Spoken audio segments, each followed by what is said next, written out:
Kane County Sports Channel presents the Illinois High School Association Class AA State Baseball Championship between the Redskins of Chatham Glenwood and the Warriors of Aurora's Waubonsie Valley High School. Well, here we go. This is Elfstrom Stadium, home normally of the minor league Kane County Cougars. The Cougars are out of town this weekend to make room for the state championship. Hi, everybody.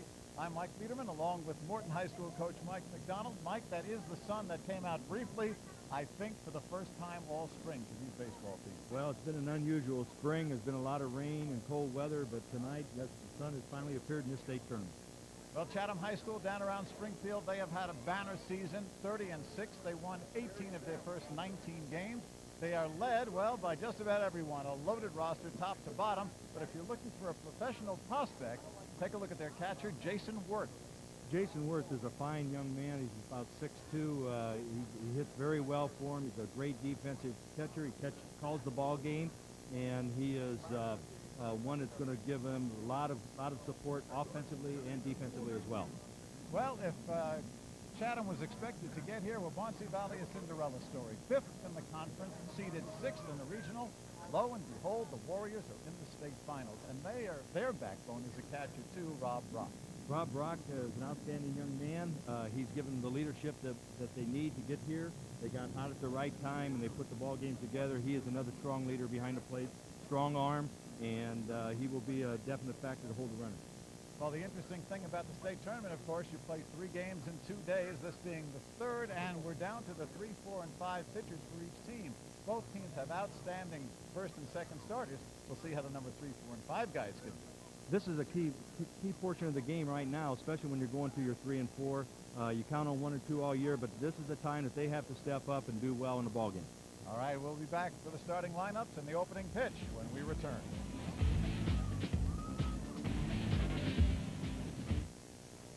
The morning started with showers, but they quickly ended, and it has been clearing as the day has gone on. You're looking out at Elfstrom Stadium here in Kane County, part of the Kane County Event Center, and let's check the lineup for the Redskins of Chatham High School. The pitcher, Scott Metz, will lead off. David Littrell will bat second, play second base. Jason Wirth, the catcher, the number 3 spot. We told you about him. Matt Whalen will be in the cleanup spot. He's a junior, play first base. Greg Moreland at shortstop will bat 5th. Keith Ramsey, the right fielder, 6th. Dustin Downs, 7th in left field. Adam Feld, the DH tonight, a fine pitcher when he's not DHing. He will bat 8th. And Skip Clayton, a freshman in center field, and he's a story we'll tell you about later, will bat 9th. Pitching for Waubonsie, 18-year-old senior, 165-pounder Luke Babler. Babler, 10 games, a 4-4 record, decent ERA, 3.32. He came in and got the save in the semifinal today, as Waubonsie won that over Moline.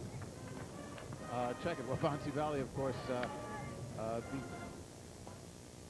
beat Lions LaGrange 4-2, and there is Babler. They're hoping he can go maybe 3 innings, but again, we told you that the top pitchers have already been used by both teams, and their arms are pretty well worn out. Take a look at the defense for Waubonsie.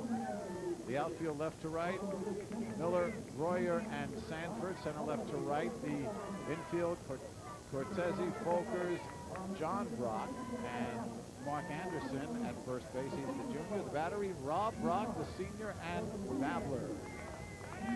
The weather tonight, well, you see the wind is blowing, variable. Temperature 60 degrees. It has gotten warmer as the day has gone on. They expect temperatures to drop into the mid-50s. Southwest winds at 10. And partly cloudy skies. The umpires, and there are 6 of them for the championship. Behind the plate, you see Jay Baum from Downers Grove. Drew Fowler over at first base from Tinley Park. Gregory Couch from Bolingbrook at second. Richard Panovich from Palos Hills at third. Jeff Carr and Rockford down the right field line. And down the left field line, Russell Howard of Glen Ellen. So the first pitch of the game on its way and bounced right over to Folkers at shortstop as Metz hits the first pitch, which he likes to do, and he is out 6-3. From Folkers over to Mark Anderson. 1 pitch, 1 away here in the top of the first. Well, you could call this the stop-and-go final. You can see Chatham in the red, Waubonsie Valley in the green, and stepping in for Glenwood, David Littrell. He is the second baseman, a senior, hitting .350 on the year. 2 home runs, 31 runs batted in. And first pitch to him is a strike. Well, you might call it stop and go final, but you know, Chatham's got the red on, but they're red hot and on fire, and they're going to be going all night. You know, the first hitter, Matt, started off with the first pitch with the swinging at the first pitch. He's wasting no time. Littrell is going to do the same. He's a very aggressive hitter, and you know, he's a hit and run man, but unfortunately, they don't have anybody on, but he will make contact.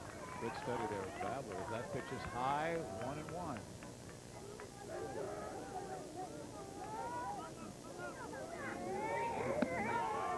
Up high and tight, ball 2. Babler, 51 strikeouts in 51 innings, only 18 walks, so that's not a bad ratio. Here's the 3-1. Count's full. It's going to be important that the pitching staff on both teams get the ball over the plate early and establish the strike zone. Because you're looking at the 3 and 4 pitchers on these staffs. Payoff pitch in there, strike 3. I'm sorry, Mike Babler looking to dominate, and he certainly did right here, slipping this one past Littrell. That's a good fastball in the inside corner, and you know, he took it for the called third strike. Like I said, you know, you got to get the ball over. Here's a fine hitter here in Jason Worth. Excellent hitter with power, and it'll be a good matchup right here. You see those numbers. He leads the team in average. He leads them in home runs. He's also got 14 doubles. 2 out, none on, top of the first inning. Jason Worth's father, Dennis, played Major League Baseball. His grandpa, you may have heard of, Ducky Schofield, shortstop of the 50s with the Pirates and Cards. And they're going into center field, and not being able to come up with the ball is Breuer, and into second with the double is Jason Worth. Double number 15 on the year.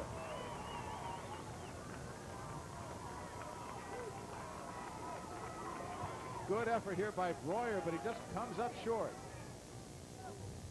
Ball hitting the gap. Just missed it. Just out of the reach of the glove here. Great effort, great high school effort here. Couldn't ask for better, but, you know, the ball was just out of reach. Brings up Matt Whalen, another 400 hitter, batting .439, leads the team with 41 runs batted in. That pitch is in there for strike 1. 2 outs. See Whalen's numbers. That's worth he is a junior. The 0-1. Blocked nicely by Brock. Whalen's a pretty aggressive hitter up there. Leads the team in RBIs, and he won't take many pitches up here. He's aggressive at the plate. He will swing the bat. You got a runner in scoring position, so things are going to happen. 1 ball, 1 strike, 2 outs. Runner on second base. There's strike 2.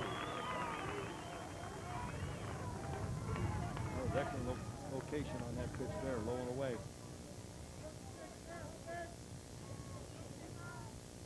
Here's the 1-2. Second strikeout. Down he goes. No runs. A hit. There was 1 left after half an inning. Chatham nothing. Waubonsie Valley coming to bat.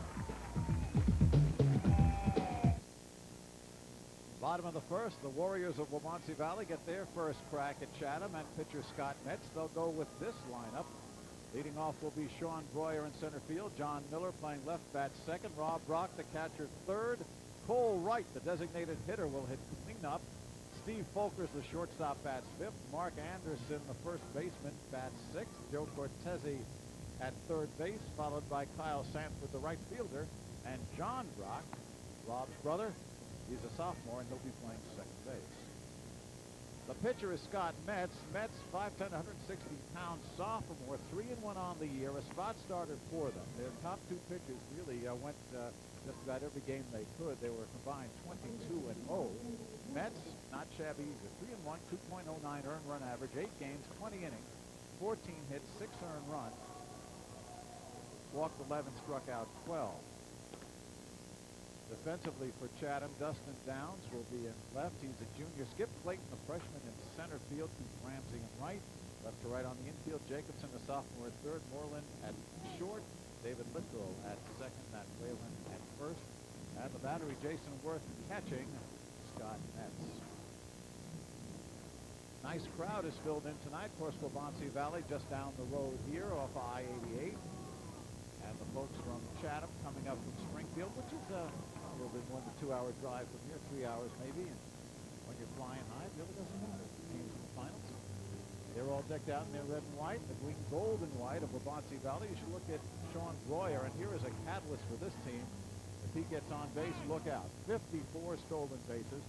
He scored over 50 runs. He's hitting .320, not for power, but he makes things happen. Here's a look at Scott Metz. Both these pitchers well rested, although, as we said, Babler did pitch in relief today earlier. One thing about Metz, one thing he possesses is a nice pickoff move at first base. So that's something that probably Waubonsie is not real, sure of what kind of move a pitcher has. And we may see that early in the ball game. We may test him out to find out how good that move is. Umpire's getting the camera to move back down the first baseline. So we are set to go here. Bottom of the first, no score. Last AA championship. Here's the pitch to Breuer, and it is outside, ball one.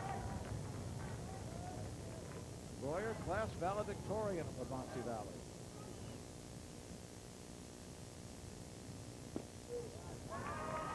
Counts even, 1-1.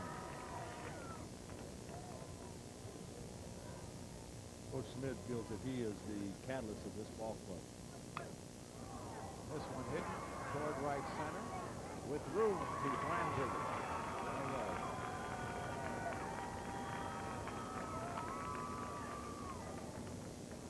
That'll bring up the left fielder, John Miller. Miller, a junior. For a veteran team, they start 4 juniors and a sophomore here at Waubonsie Valley. There this morning, you see some additional with 273 batting. 2 for 3 in the semifinal.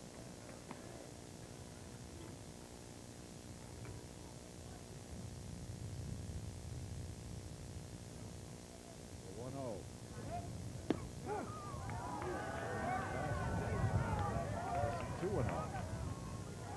He's a very disciplined hitter. He's one that will take and be very patient at the plate and be pitch selective here. Foul it back, 2-1.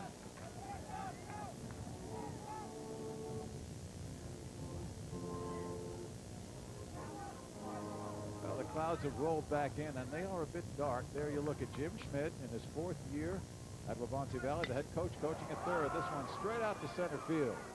Can of corn for Skip Clayton.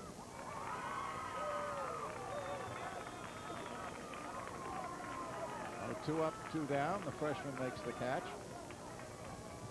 As good as this team was, they felt they really were solidified when they brought the freshman in and put him in center, allowing Keith Ramsey to move back to right where he was more comfortable and a better right fielder, according to Coach Pat Mooney. And here is Rob Brock, the outstanding catcher, takes the change of speed up high. He was voted the team MVP, and he is one that has a lot of power at the plate. He can drive the ball and hit the ball hard. 1-0 pitch, foul right back here off the screen.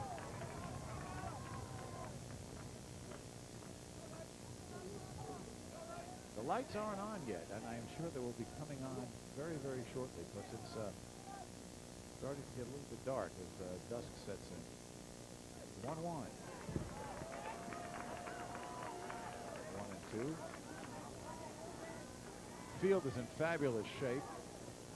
335 down the lines, 400 to dead center, 365 down the power alleys. Mike, we walked it. The drainage is fabulous. Not a puddle to be found. 1-2 pitch. And through Craig Moreland.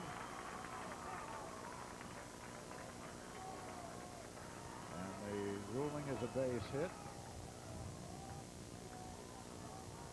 Into center field. And it looked as though Moreland shouldn't have had a problem with this. Well, he was playing more towards the hole at shortstop, and he couldn't get back up the middle to field that ball. Yeah, it looked like there was a lot of room there, but he did get a very late break on it as well. So, first base runner, first base hit for Waubonsie Valley, and that brings up the designated hitter and cleanup man, Cole Wright.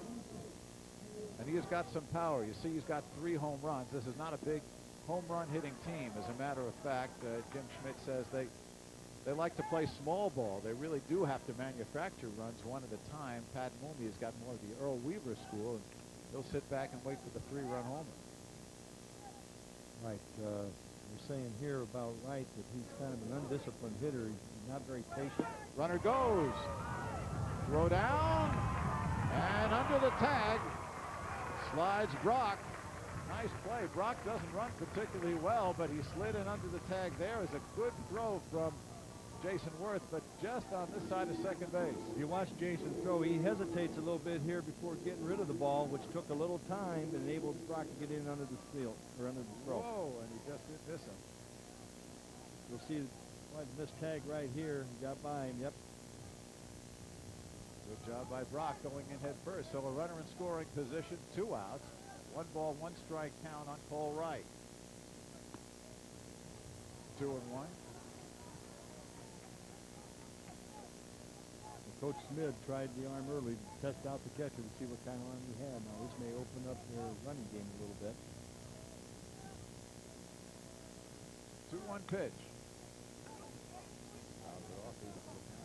2-2. Right, big kid, 6'3", 200, 18-year-old senior. Leads the team in doubles and home runs and runs batted in.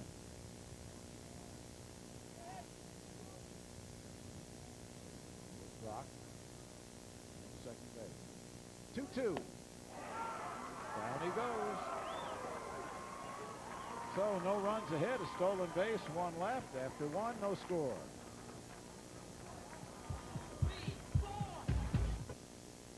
Ready for the top of the second.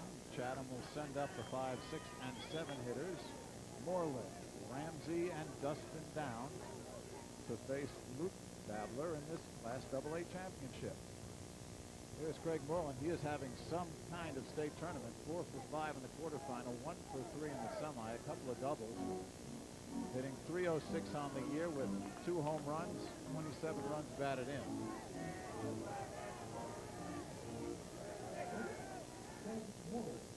Babler's pitch as the lights come on here at Elstrom Stadium. If you haven't been out here for a Kane County Cougars game, you are missing something. On the outside corner, 0-2. Moreland is a pull hitter with some power. Didn't bite on that outside pitch at 0-2. Babler, big, rangy right-hander, 6'4", 170 pounds. 1-2 pitch, changes speed to left field. Miller to the line. And foul territory, makes the catch. Just across the foul line in left field. And John Miller reports the first out. And here is Keith Ramsey. Ramsey 3 for 4 in the semifinal. There are his numbers. 32 runs batted in. Also 7 doubles leads this team. He's got pretty decent speed. Goes the opposite way to shortstop. Nice hop for Folkers. 2 away.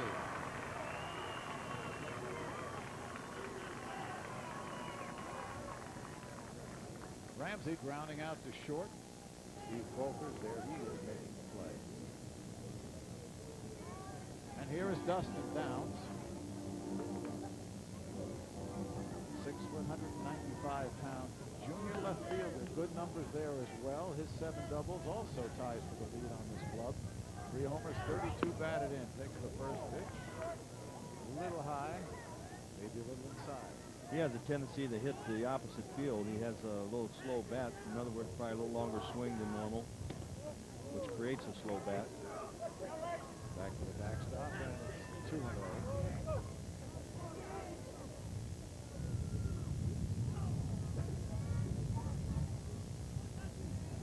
Babler comes in 2-0, and low.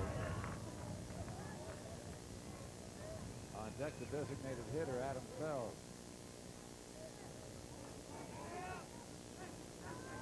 3-0 pitch. 4 straight. And the first walk.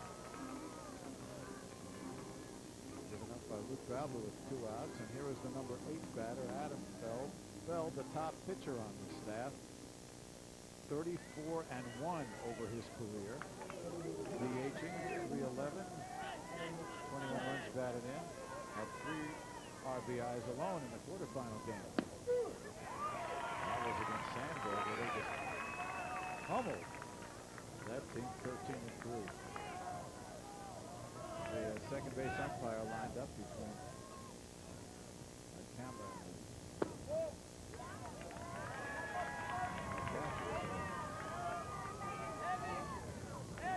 blocked the view a little bit, but we can't tell him to move, Mike. No, that's true. 1-1 pitch. Try 2-1, and now a little conference from Brock, probably taking a message out too from the coaching staff. They just want to slow him down a little bit. Well, Babler's a fastball pitcher with a curve, and a little bit of a changeup, not real strong changeup, but he's got to get his pitches down. If he doesn't, he's going to get hurt upstairs. Runner on first base being held by Anderson. 2 out. Downs at first. 2-1 pitch to Feld. And now strike 2.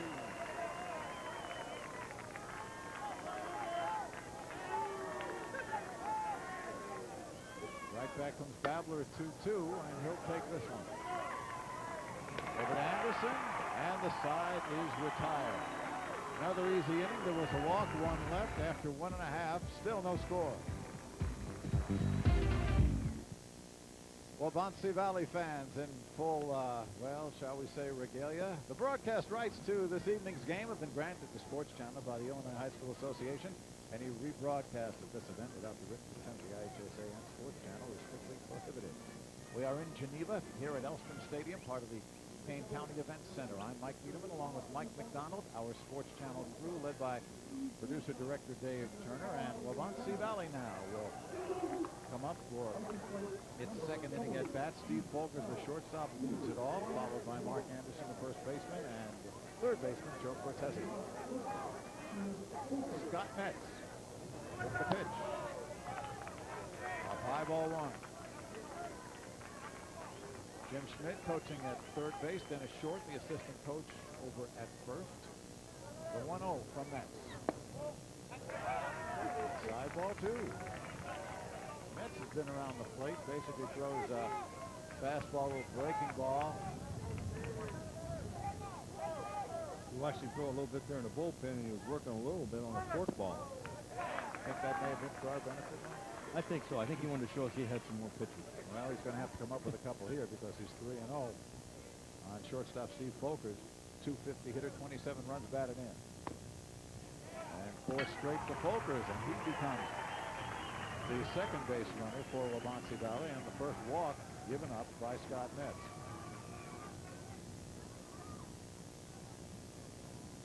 Brings up Mark Anderson. There's Metz. I think we might see a little bunting game going on right now. They do, like I said, they manufacture runs, and they'll probably do a little, bunt and run or sacrifice bunt, getting down scoring position. They work over to first base, and Matt Whalen had to come down with that one. A little bit too high for Chatham's liking. Does not go. First pitch is inside. Anderson at first base is there because the regular first baseman, Mike Odell, injured himself during the semifinal in a freak injury. He broke his collarbone. He just made an outstanding scoop at first base to complete a double play and stepped on his shoelaces and broke his collarbone. We saw him. He was not in too much pain, but he's going to be on the shelf for about 6 weeks, so I guess there goes summer ball. Huh? Yeah, that'll take care of a lot of the summer, and it's a shame because he played a fine ball game, and like I say, he turned that double play or scooped the ball out of the dirt, and it was a great play. Not the semifinal. 2-0 pitch, and again missing the strike zone. 3-0. Anderson pitched the semifinal, got credit for the win. 4-2 over Lyons Township High School. Here's Scott Metz in his first mini jam of this game. On the corner, strike one.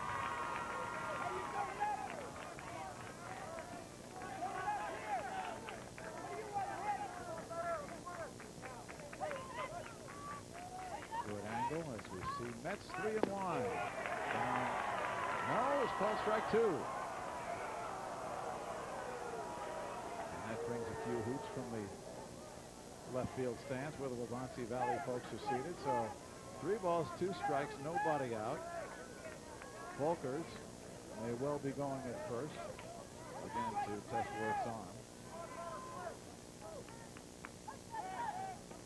I think he was going there, Mike. It looked like he broke a little bit.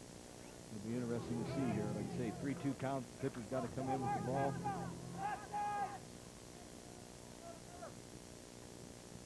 There he goes. Taking low ball 4.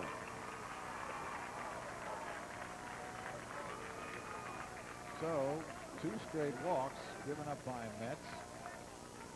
And with nobody out, first and second for Waubonsie Valley, and the batter Joe Cortese. Cortese, third baseman, 275 batter, 1 double, 13 runs batted in, and Scott Metz working the bottom of the lineup. Well, I think we're going to see bunt here. We're definitely going to have to bunt over here. No outs. Infield playing on the grass, and first and third both come charging down. Whalen and John Jacobson, the third baseman. And quickly we're going to have Coach Mulvey come out and have a little discussion with his pitcher. Well, this is a crucial play right here. You got to get things organized. Make sure you do have the bunt defense in order, because they will bunt the ball here. Coach Smith is going to execute. He's going to try to get the ball, or get his batters to get the ball down on the ground, to advance the runners to second, third, get the runner in scoring position, hopefully with 1 out, and maybe get on with no outs. And I think Coach Mumey is just trying to settle down Metz on the mound, just so he can just get the ball over the plate and let's get an out and play good solid defense here. 1 ball, no strikes on Cortese. 2 runners lead off. Emerson up first, Volkers off second. There's the bunt foul. Worth on it quickly, so runners go back. You know, I think Coach Smith's looking too here that Cortese is, you know, he's an average hitter. If he gets the ball down, the hitter behind him, Sanford, is a good fastball hitter. And Metz is a fastball pitcher, so make the match up with runners in second, third, hopefully. Corner set to come charging in. Here they come, and on the ground to second base, could be 2. Tagging the runner and throwing the first, they get the double play. Nice play by David Littrell at second base. Chose to go right after the runner, made the tag, and then threw on to first to Whalen to get 2. This was a smart play by Littrell. Try to get the runner in the baseline. The ball's right up by the baseline. He makes the tag and then throws over to Whalen at first for the double play. Excellent execution defensively. 4-3 DP, and going on to third is Volker, so he's in scoring position, but with 2 out now, and here's Kyle Sanford. He's got some power, 3 home runs, 254 average. Down low, ball 1. Well, the pitcher's best friend came up and helped Scott Metz, but now he's still got to deal with the runner on third base. There he is, Steve Volkers with 2 out. Into the left center field gap. Moving quickly and not there. Trapping that ball in the outfield, and on second base, Kyle Sanford with a clutch hit. It's 1-0 Waubonsie Valley.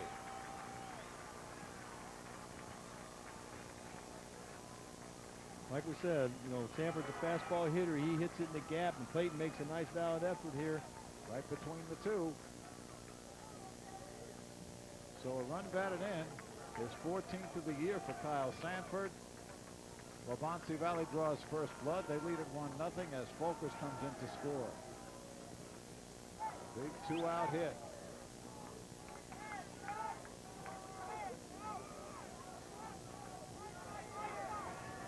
Well, the Warriors get the first run of the game, and here is John Brock, where the two brothers look alike, don't they? He's the sophomore. Rob, the catcher, is the senior.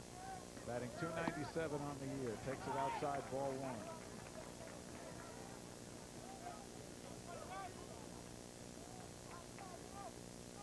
John Brock starts as a sophomore.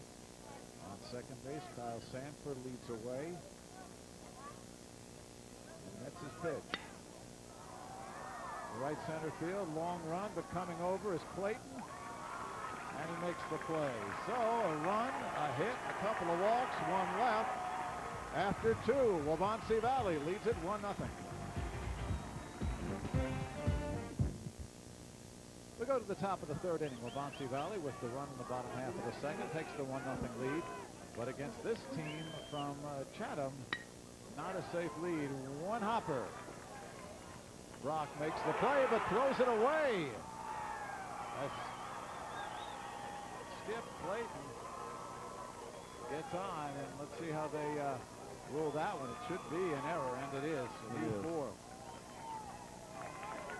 Clayton hits the ball sharply at the second baseman, who gets the short hop, bobbles it. Then he hurries his throw and pulls the first baseman off the base. So Clayton is on with the error, and we'll start the second go-around of the lineup. Here is Scott Metz. Hit the first pitch of the game with the shortstop for 6-3. That, of course, back in the first inning. Metz is a batter, 7 doubles, 1 home run, 13 runs batted in, 356 for his average. We talked earlier in the beginning of the program tonight that Coach Mooney does not try to manufacture runs. He feels that his team is an aggressive hitting ball club, so he's just going to let them hit away. Here's the 0-2 pitch to Metz. Tough pitch to take, but just out of the strike zone.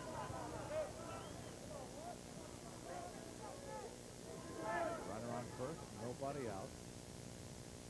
Babler missing outside, 2-2.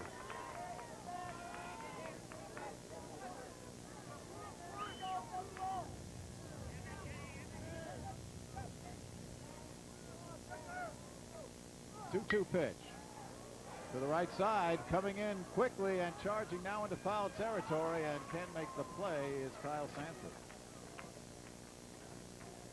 The breeze is blowing out toward right, and that took that ball across the foul line. There's Kyle Sanford. You know, Coach Mooney's team last year was a team that was really fundamental in execution of bunts. The second, if they can get it, and they can't.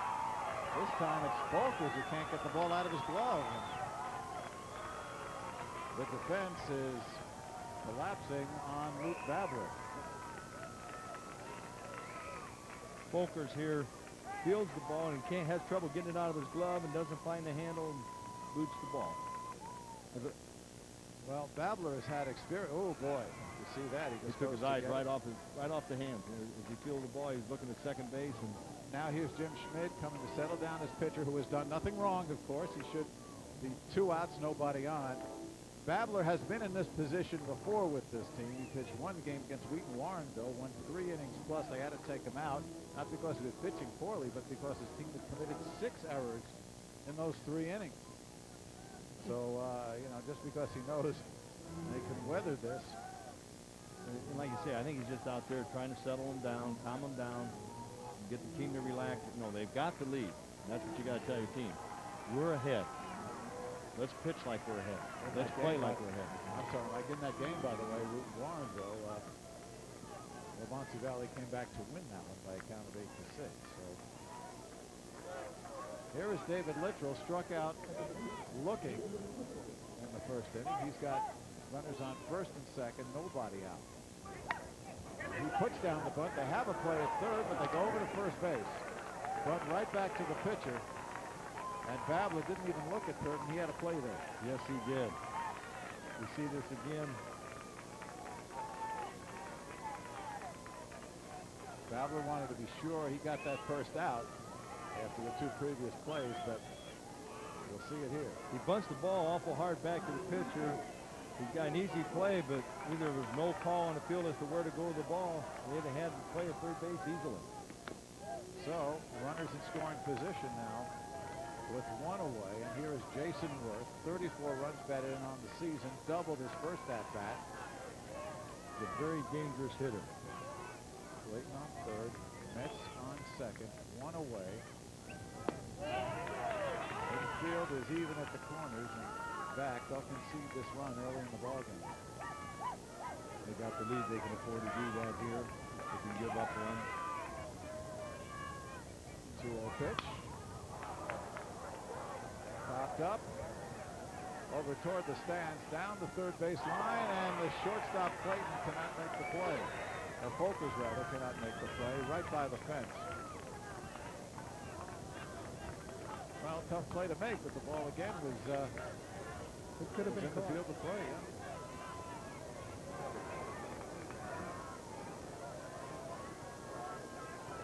So Worth gets a life. 2-1 pitch. This is going to be a base hit. It'll score. Clayton, and coming in is Metz, and just like that, the defense collapsing, and 2 runs come across for Chatham.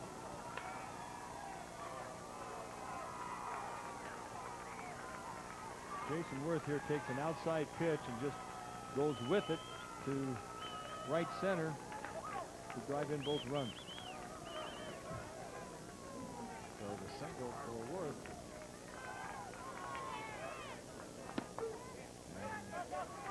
Glenwood Chatham has the lead of 2-1.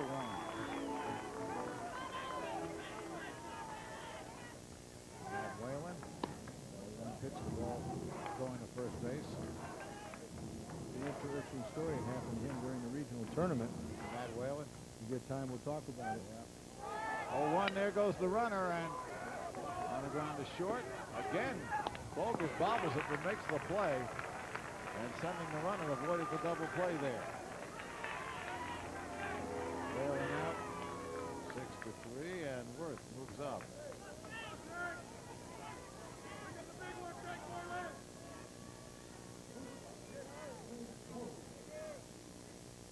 Here's Craig Moreland. Foul ball down the left field line. It was caught by John Miller. That back in the second inning. 2 outs, 2 runs in for Glenwood. Runner on second base. And right to the first baseman, unassisted. Anderson the easy play. So Babler gets out of the inning. But not before 2 runs come in on just 1 hit. There were a couple of errors, 1 man left on. So in the middle of the 3rd inning, Glenwood Chatham has taken a 2-1 lead. Back now for the bottom of the 3rd inning as you look at the attendance here. And there is an overcast sky, but no rain. Hasn't been since this morning. 2-1. Glenwood High of Chatham leading, and now Waubonsie Valley will send up the top of its order. Breuer, Miller, and Brock. Strike 1 to Sean Breuer. Fly to right his first time up. And he gets it on the left side as Scott Metz came in with a breaking ball that didn't break.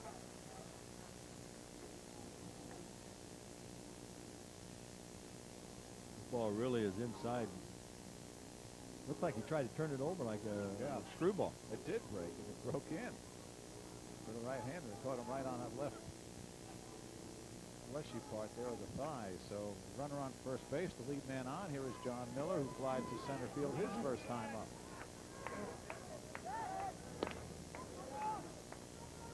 First base, there's Matt Whalen. We told you about Matt Whalen. You could tell the story, Mike. Well, in the regional championship game when they won it, as you celebrate. Runner goes, pegged down, and they get him. Nice play coming over. The shortstop making a play. Moreland on the short hop. And Whalen got the ball down there and out stealing is Sean Breuer. Jason Worth gets rid of this ball really quick and gets the throw down to second base in plenty of time to make the tag. Nice play by the shortstop again. Here's Worth firing. Woo. Great play by the shortstop. Great play by the shortstop, picking that ball out of the dirt. So 1 out. Runner is erased on a 1-0 count on Miller. We go back to that story about Wayland. They were celebrating the victory, and the kids came out and jumped up on one another. Somebody hit him in the face with their head, and he busted his nose. Ouch. To the opposite field. This will fall in for a base hit. Played on the 1-hop by Downs. And John Miller is on with the 3rd hit for Waubonsie Valley. So that out stealing looms large. It does. But again, this is a team that has to generate runs one at a time, so it's very consistent with the strategy that Jim Schmidt has used all year. Well, here's Rob Brock. Well, Breuer, sending him with 50-some stolen bases on the season, I mean, that's not, pretty good odds right there. Brock singled to center, stole a base, his first at bat. Inside ball 1. You see how Worth tried to frame that one back, but umpires know. You can frame a little bit. I mean, you can't stretch it, It's only about a foot outside. Yeah. The 1-0. Up his way, right side, and back and back. And it turns around the right fielder, Ramsey. Turning around third and coming in to score is Miller. Going to third is Brock. And we got a tie ball game again. Boy, Ramsey was totally turned around by that one. The wind blowing straight in on him now. That wind has been whipping around, and you'll see when we go out there on the replay, Ramsey first thought he had a chance. So Rob Brock hits this ball well, and the right fielder's playing awful shallow for Chatham, Ramsey, and he puts him back on his warning track and enables the runner to score all the way to first base on that trip. Run batted in for Brock. We're tied at 2. And Waubonsie Valley here now with a threat with a runner on third base and 1 out.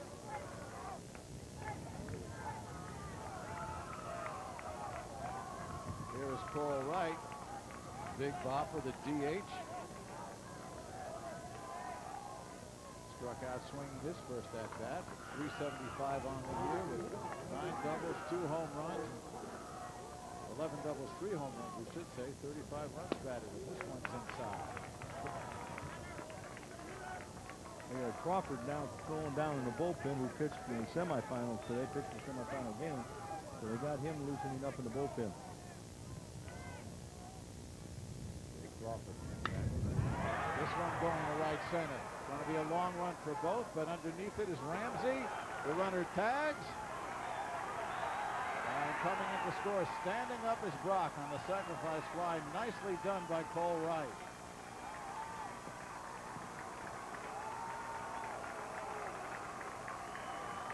Wright gets the RBI, putting the ball out into medium right field. Plenty of time for Brock to score, and back we go. It's 3-2 Waubonsie Valley.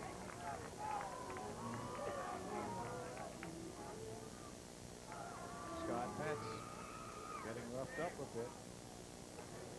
And here's Folkers, who walked and scored back in the 2nd inning. Well, I think you're going to see this ball game seesaw back and forth throughout because of the, where you're at on your pitching staff. Slice down the right field line toward the stands, and nice play, good try. Whalen can't quite make it. And that is not a barrier you want to hit. That foot of concrete right at the base of the stands. There's padding on the outfield wall, not there.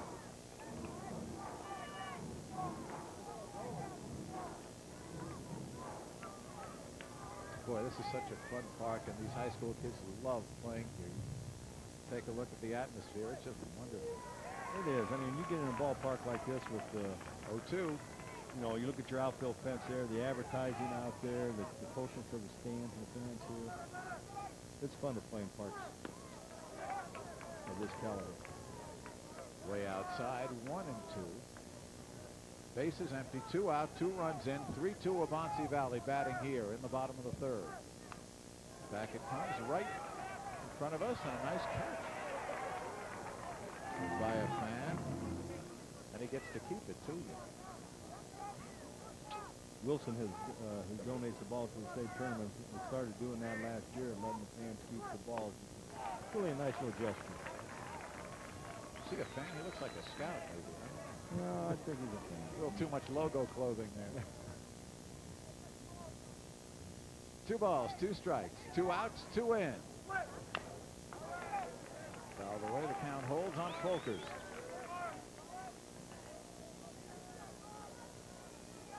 There's Steve.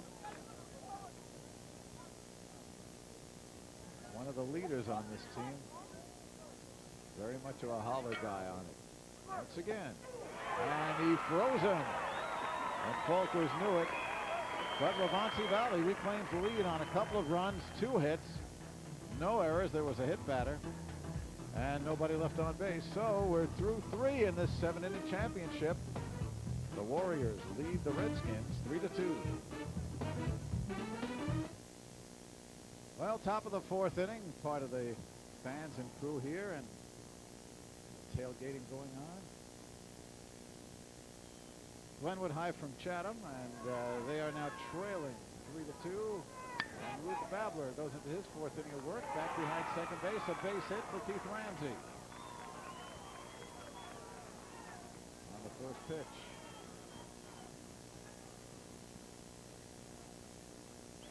Nice stroke right there. Puts it right up the middle of the field. Well, Ramsey's got some good speed.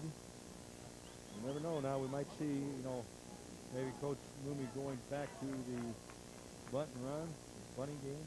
Dustin Downs now, and he sends this one through the hole. A couple of seeing eye hits right there. First and second, nobody out. And here is Adam Feld.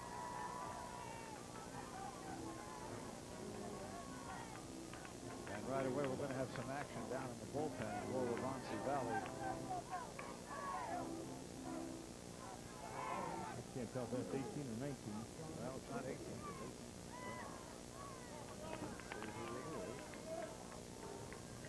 Dave Matzdorf, who is their #1 starter, he is in there throwing. And taking the swing and missing at the front is Feld.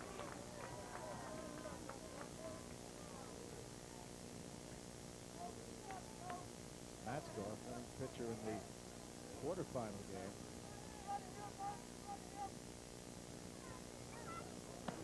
That one's up high, 1-1. Feld to be followed by Skip Clayton, and then Metz.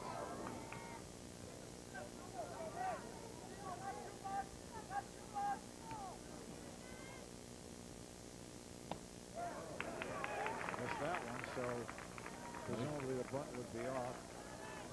And 1-2. You never know.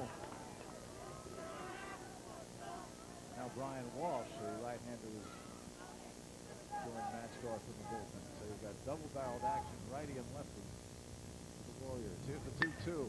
And this one goes through. Another seeing eye hit. And coming around third. And here comes a throw to the plate. It is way off. Ball is cut off by Brock. And doing a good job offensively.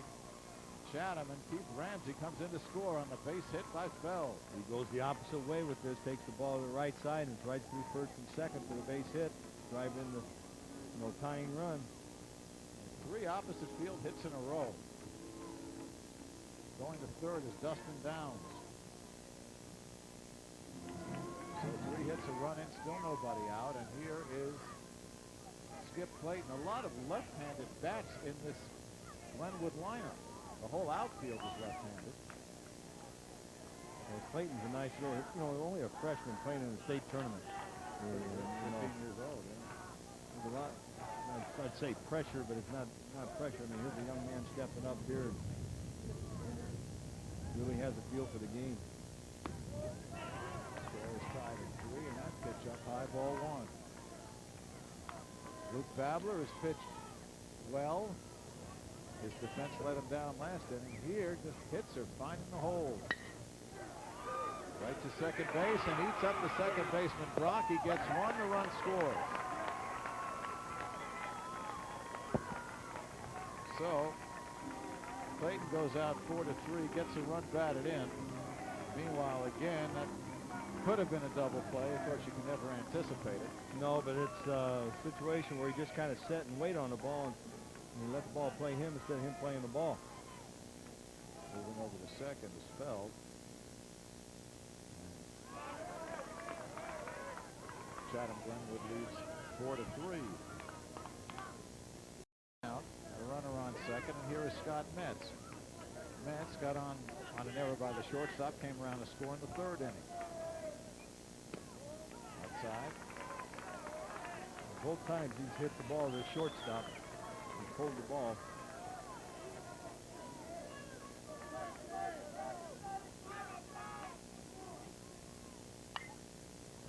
It's on top of our head. Now this could be right. Look out. There it is.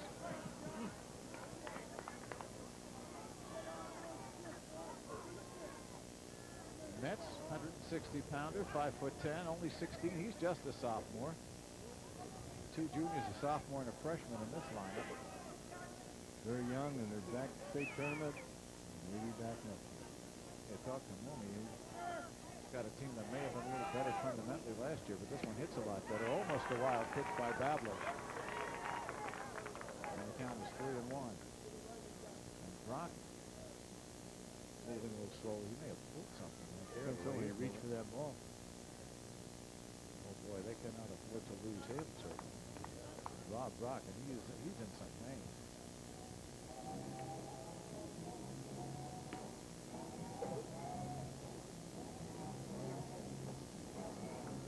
I don't know what happened there. He just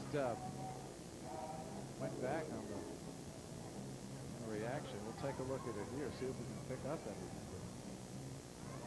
Brock's caught 3 games in 2 days. Huh.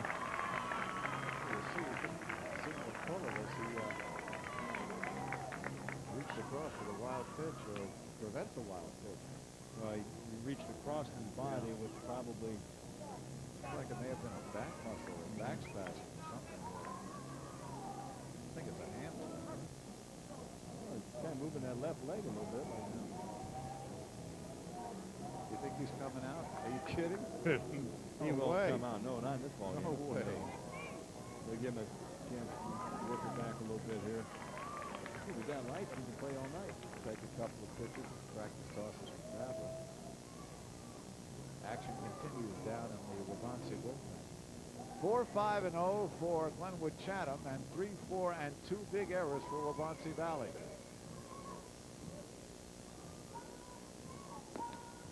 Ryan Walsh, yeah, we'll take a look at him.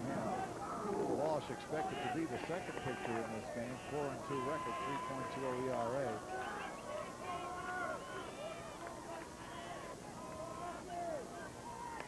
But now we're set to go back here.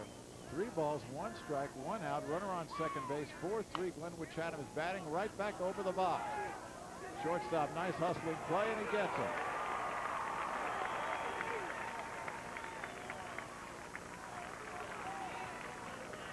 Well, Folkers came in, as you said, charged the ball. Made the play. This is a great play by Folkers. He makes the play, makes the throw. It's a bang-bang play at first base. Real close. Might see a better angle right here. You see the runner taken off to third base. They got him. They got him. So 2 outs now. Runner on third. In there for the strike to David Litchell. 0 for 1 and a sacrifice back in the third inning.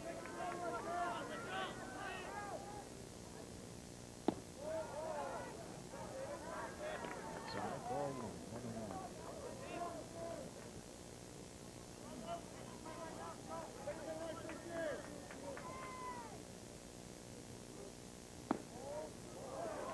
Inside, a little high. 2-1.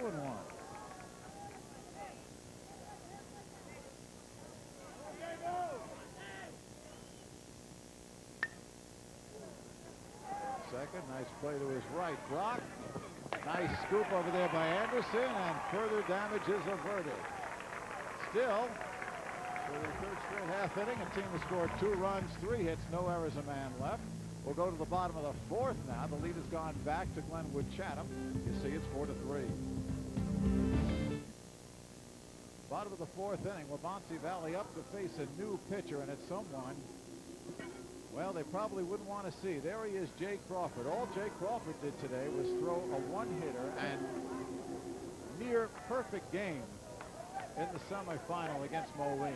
He had 5 1/3 innings, a perfect game in that ball game. He pitched very well. He had very good control and command of his pitches. As you can see there, he's 10-1 on the season with a 11-1 now with a 1.70 ERA. He's fastball, curveball, change, and he had great command of all 3 pitches today.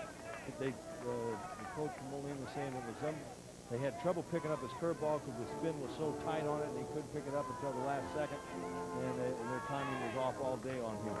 Well, we'll see what Jay Crawford can do. He only threw about 75 pitches in the semifinal, but here he is in the final, and he will be facing Mark Anderson. And the first pitch is in there for a strike. Meanwhile, in the dugout, you see they're attending to Rob Brock, who just maybe got a cramp or something. See they're working on him. Again, comes in with a breaking ball. This one's in the dirt, 1-1. Anderson playing first base. Walked in the second inning, his only other at bat. 2-1. Crawford,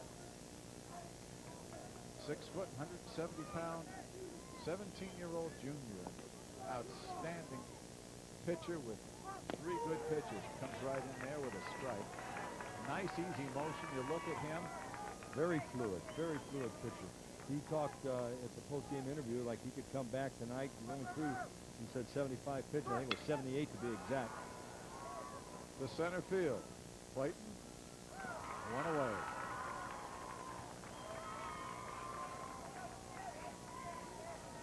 Well, Crawford, as a sophomore, pitched in this championship game last year, started it and was shelled. Tough spot for a sophomore, although he had picked up the save in the semifinal earlier in the day, going 1 inning, getting the save. But in the final, he pitched an inning and 2/3, 6 runs, 6 hits, 7 runs, 6 of them earned, walked 3, struck out 2. And when we asked him, "Has that been on your mind all year?" he said, "Well, I was young then. It didn't bother me." Who's up high for a ball, 1-0? Joe Cortese. Cortese grounded to second base, his only time. Starting a double play.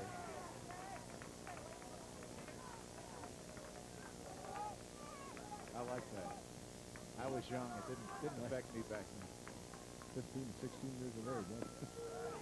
One pitch right on the corner again, strike 2.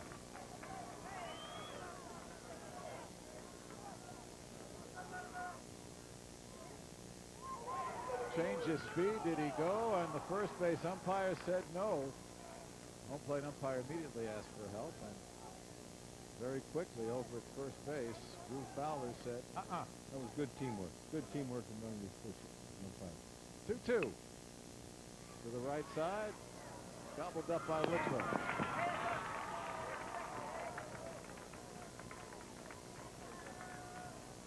Two up, 2 away, and here is Kyle Sanford.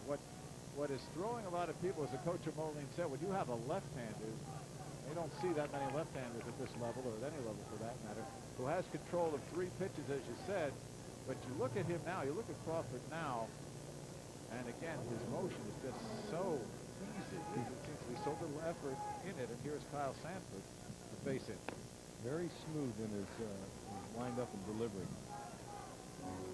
Well, with him and Adam Fell pitching 1-2, and probably called them 1 and 1A, they were 22-0 when they started these games. So what Chatham would do is they'd throw these 2 fellows in their conference games during the week, and then on the weekend when they play doubleheaders, the other pitchers would come in, and they were pretty much a 500 team. And I think he also mentioned too that when he picked up that loss, he came in relief. Yeah. And he wanted to get an inning or 2 out of him, and I don't know if they kicked the ball around. I don't remember what he said there, but they could have been very easily undefeated, both of them. Up high, 3-1 now. 2 outs. Sanford, the batter, John Brock, on deck. And that's walk number 1. So the line on Scott Metz. Metz pitched 3. Gave up the 2 runs. They gave up the 3 runs. 4 hits, and he has moved over to third, replacing Jacobson. So Jacobson's out of there, and there is Scott Metz. That's his normal position. There's a good look at Sanford on the walk. Metz walked a couple, struck out a couple, and right now stands to be the winning pitcher. Here's John Brock. Drive to center field, his only appearance. Take that one out. Sanford on first. 2 outs. Brock, 297 hitter, sophomore. Ready to run into the line. Good baseball family. That one's high, so it's 2. I mean, it tickles the death of the parent to have one son, just a tournament, but you got 2 of them playing in there, and that's really even better. John is 5'10", so is Rob. Rob's about 25 pounds heavier. He's got a couple of years on him. There's a shot into the gap. That'll fall in. And it's rolling to the wall around third, and ready to come home is Kyle Sanford, holding at second base with a double is Rob Brock, and we are tied at 4. Boy, Rob Brock stood right in there and teed off on that pitch from Crawford. This ball is right down the center of the plate. He pulls the ball to the left center gap, rolls all the way out to the warning track, enabling Sanford to score from first base. So the walks get you in trouble. With 2 out, walk and the double, and we're tied at 4. And here is Sean Breuer. Breuer hit by a pitcher last time, fly to right, on the other at bat. As you look at John Brock, big hit.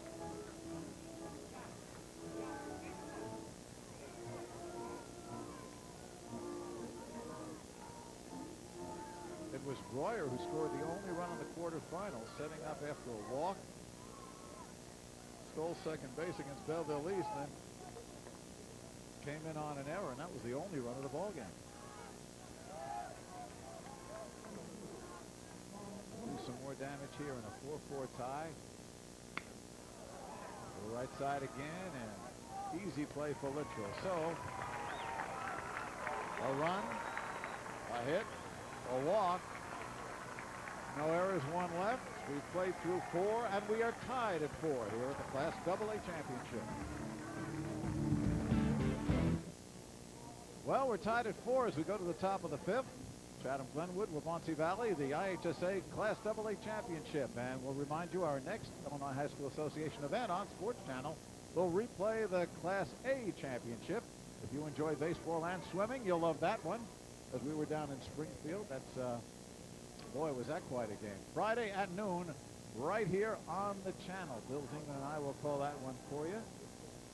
And yes, sirree, some fine baseball played in some pretty miserable weather down there at Lamphere Park.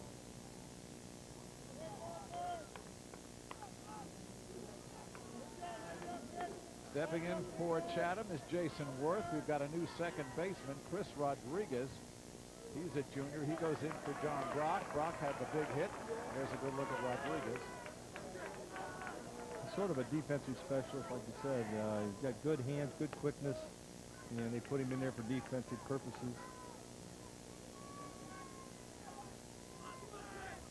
Rodriguez, the junior, is second, and here is Worth, and he's had a hot bat. Single and a double, and a couple of RBIs in his 2 at-bats. 1 and 2. On Jason Worth. His coach feels he will be drafted if he wants to go that route. He is only a junior, so he's got another year. They like his range, they like his arm, although he's been throwing him on a bounce tonight. And Rodriguez will get some work right away, and this one eats him up. So Rodriguez, who had a similar problem when he came in the semifinal, first ball hit to him, got away from him. Same thing happened here too. And it's important for the young man now to keep that confidence up. A little tricky hop. The ball came up at the last second, but still, if he stays square with it, it'll stay in front of him, but he was opened up a little bit, and the ball kicked off to his right. So the third error, and the second on the second baseman, plural, for Waubonsie Valley. And now with the runner on first, nobody out, here's Matt Whalen. And once again, we've got action. Brian Walsh is throwing again down in the Waubonsie Valley bullpen. Whalen, Moreland, and Ramsey, the meat of the order coming up. There goes the runner. Big jump. And Brock can't hope to get him. Although the ball hit Worth, and I don't think he's taking a siesta. Brock's laughing. He knows what catcher's pain is. Well, he had a big jump on a pitcher, and of course, when he slid into second, the ball hit him right in the small of the back. No, I think it was a little lower the way they're laughing. And I think it's a little meatier part right here. Big jump on that. You saw. Well, oh my. So, runner in scoring position now for Whalen with nobody out, courtesy of the error in the stolen base. Gabler has pitched very well. He is in a tie ball game at 4-4. 2 of the runs are unearned. Fastball right in there.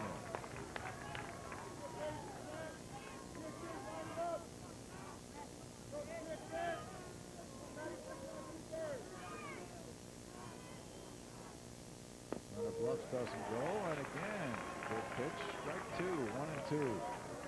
Whalen seems to be buckling a little bit on that curveball. We might see the curveball again. 41 runs batted in, leads this team batting well over 400. Here's the 1-2, gave him the curveball. This one's outside.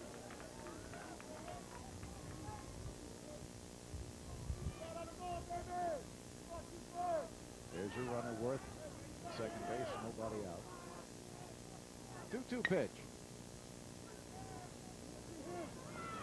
Over the first, nice pickup, but he can't make the play, and the runner starts to come, and then Worth slipped down at third base. Well, we'll see how they score this one, but certainly the play should be E6. Yes, this ball here was gobbled up. He had plenty of time to make a good throw. He comes up a little bit short hops the first baseman, and he's charged with an error. Well, that's the 4th error for Waubonsie Valley. The second one on Stevie Folkers. First one led to a run. And once again, Babler has been let down by his own defense. A little chat with Coach Jim Schmidt. There's nothing you can tell the kid except, hey, just keep doing what you're doing. You're doing fine. The rest of you guys got to pick it up. 4-5-0 for Chatham Glenwood. 4-5-4 for Aurora Waubonsie Valley. And here with runners at the corners, nobody out, is Craig Moreland, 306 hitter, 27 runs batted in. Third base is up at the corners and halfway at second and short. Well, in this situation here, if there's a ground ball, the corners are in, so they're going to, look the runner back at the plate, but the middle infield is playing deep to turn the double play on this defense. Nobody out. 1-0 pitch, way high. On deck, Ramsey. Moreland, foul ball to left field, and an unassisted ground out to the first baseman. His 2 at-bats. Nice block by Brock. And it's 3-0. 1 pitch from loading them up.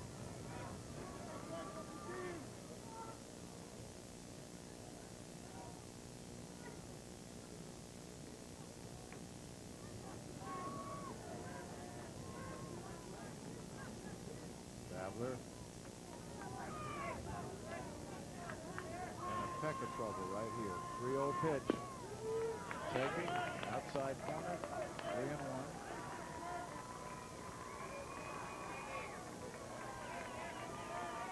Walsh is ready if they need him, but again, the problem has not been on the mound. Good pitch. Moreland doesn't get it. It's 3-2 now. Nobody out. Runners on first and third. All tied at 4. Runner goes from first. Strike 3. He bluffs the throw and doesn't make it. So the runner goes into Second base, stolen base for Whalen. Meanwhile, Worth stays at third. There's one away. Moreland strikes out. This pitch here is low, and you just can't handle it. Just a little bit out of the strike zone.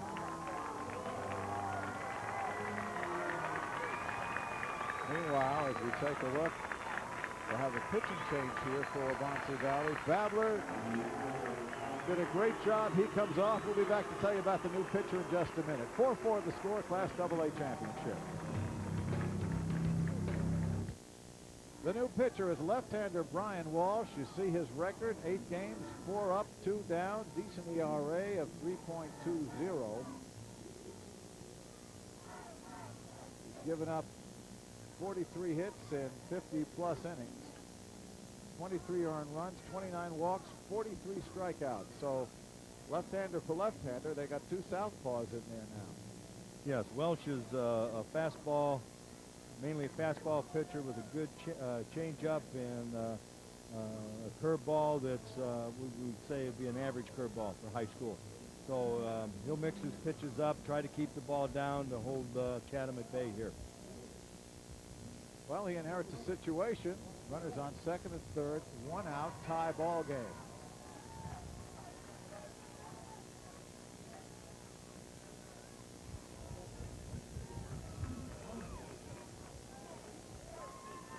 Worth on third, Whalen on second. 1 man away, and here is Ramsey as the wind starts to pick up, blowing from left to right. Ramsey singled and scored last time. Just inside, ball 1. Ramsey's got good power, opposite field power. He hits a lot to the power alley and left, and the left fielder is playing pretty shallow. Good pitch, 1-1.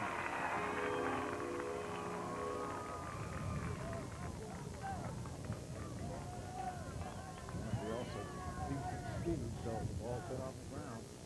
Got a good chance of beating it out. 1-1 pitch. This will score the run. They do come home, and a bad play at second base. They had no chance to get the runner, even though the infield was up. The ball hit much too slowly, and they get nobody.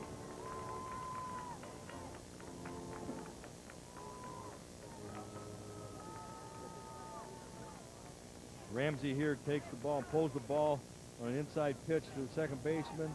Makes the throw, but he's short on the throw. It wouldn't have been in time, I don't think, to get the runner, get Wirtz at home. So a fielder's choice scores the lead run. And now going on to third was Matt Whalen. Gives Ramsey a run batted in. And here is Dustin Downs. Still only 1 man out, runners at the corners.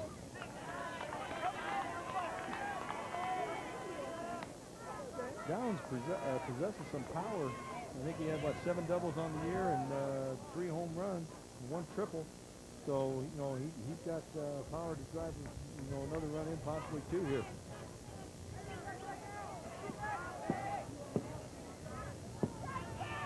Had a home run in the regional championship.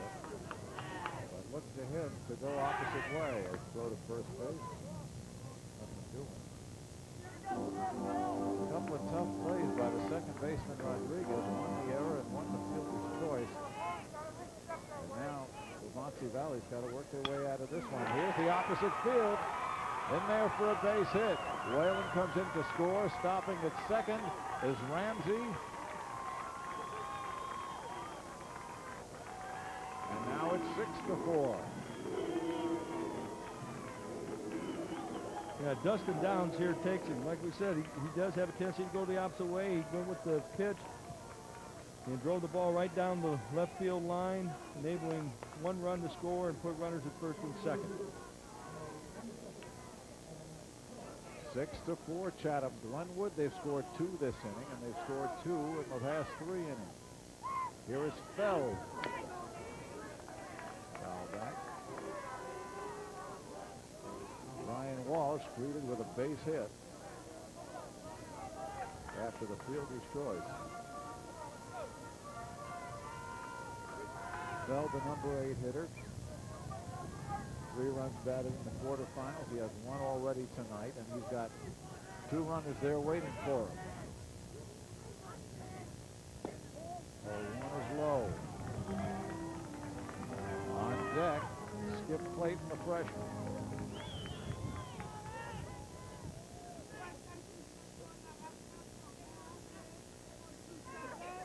Runner goes from second base, a delayed double steal and foul back. He had another good jump there off the pitcher. They only gave him 1 look at second base, and he tried to take advantage of that. Ramsey with 3 hits in the quarterfinal, perched there on second base.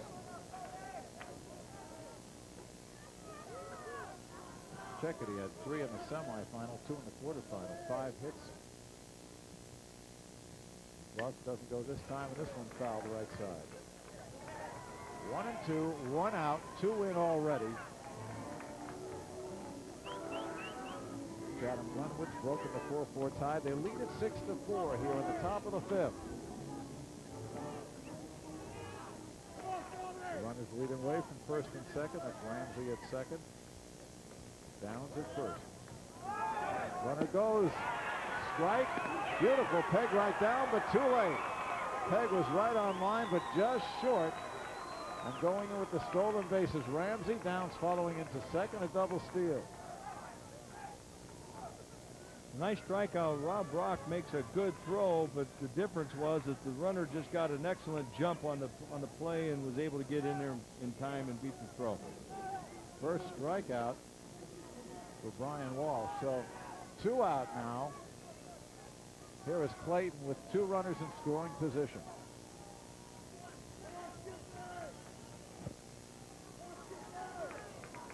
Clayton not on an error and grounded to second base. Pitch misses, ball 1.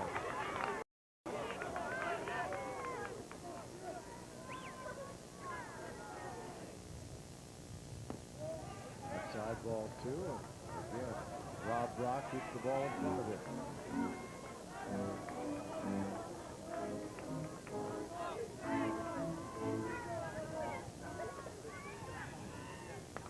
Walsh, 5'11", 175 pounder.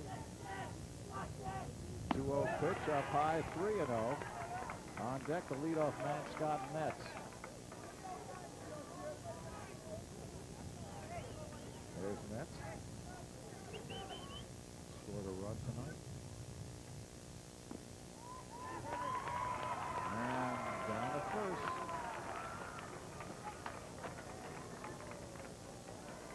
Goes Skip Clayton. So bases are loaded, 2 are out. There's only been 1 hit this inning. A couple of defensive lapses. Only 1 went for an error, I guess. 2 errors and 3 defensive lapses, if you will. And here is Metz. And home plate umpire's checking something down there.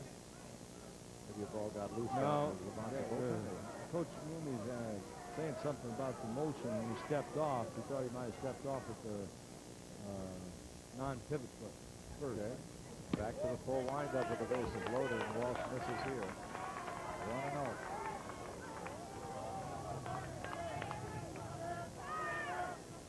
Metz started this game.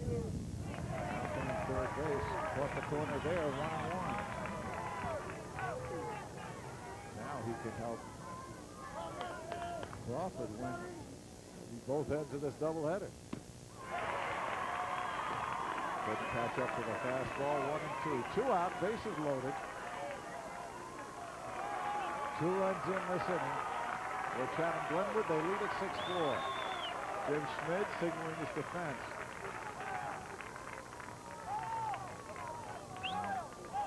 Wants to have, he's motioning his right fielder in. He's telling Kyle Sanford to come in.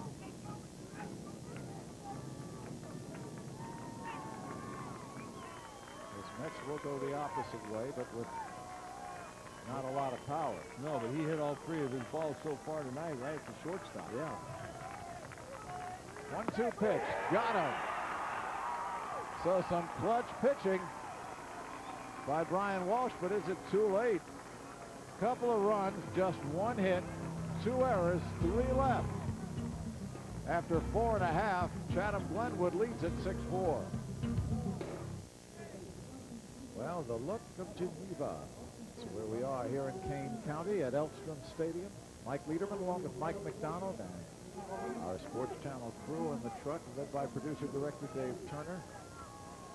Bottom half now of the 5th inning. Waubonsie Valley sends up hitters 2, 3, and 4. John Miller, they trail by 2. And Jay Crawford comes inside with a fastball, ball 1. Crawford, as we look at John Miller, 1 for 2 tonight. He came in to score after singling to left. That was back in the 3rd inning. 1 ball, 1 strike. Chatham Glenwood 2 each in the 3rd, 4th, and 5th. Waubonsie Valley 1 in the 2nd, 2 in the 3rd, 1 in the 4th, and the 5th. We are now. No foul and 1 and 2. Miller still looks pretty sharp, you know, for pitching this morning. Crawford, I'm sorry. Crawford, and, you know, he still has pretty good command of his pitches. He started this inning only after throwing 18 pitches so far this game. Strike 3, but the ball hits the ground. They play to first. So it's a strikeout and 2-3. First strikeout for Crawford. Bring up Rob Brock. Brock 2 for 2, a single and a triple. Scored a run, driven in a run. 375, the leading hitter on this team coming into this game. He is certainly the backbone of this team. They need him here. 0-1. We'll see what happens here with his, if he pulled a muscle in his leg or in his back, and see how he is with, once he hits the ball, and if that'll affect his running at all. 0-1 pitch from Crawford. And foul at the plate. Adam Feld throwing in the bullpen for Chatham Glenwood. And Jim Schmidt is sending a host of folks down the left field line to the bullpen for Waubonsie Valley.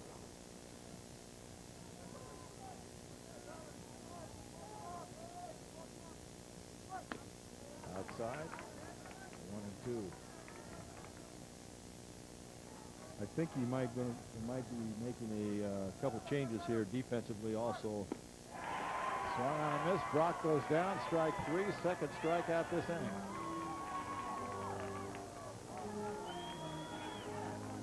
This is a nice pitch here again by Crawford. He gets a nice curveball up and outside, and Brock went fishing for it. And here is Cole Wright. Sacrifice fly last time. Struck out back in the 1st. Wright with 2 out takes the off-speed pitch, low and away. Scott Metz started, went 3 innings for Chatham Glenwood, 3 runs, 4 hits, struck out a couple, walked a couple. Crawford's come on, given up a run. Right now is the pitcher of record, leading 6-4. And the change of speed just floats over the outside corner. 1 ball, 1 strike, 2 outs. On deck, Steve Folkers, the shortstop.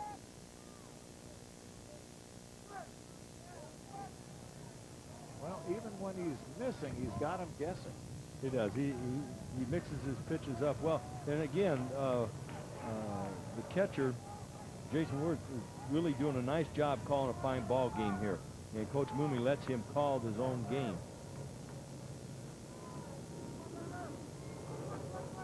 2-1 outside, 3-1. Now this happened last inning too, with 2 outs. Crawford walked the batter and then was nicked for a run on a double. 3-1 pitch. Foul back. Counts full.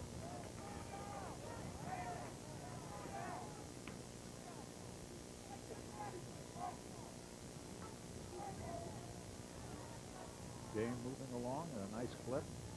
Beautiful night here, a little cool, but the rain has stayed away. Payoff pitch inside, and Cole Wright gets the second walk from Jay Crawford. And Folkers will come on, a walk and a strikeout in his 2 plate appearances. He is the tying run at the plate.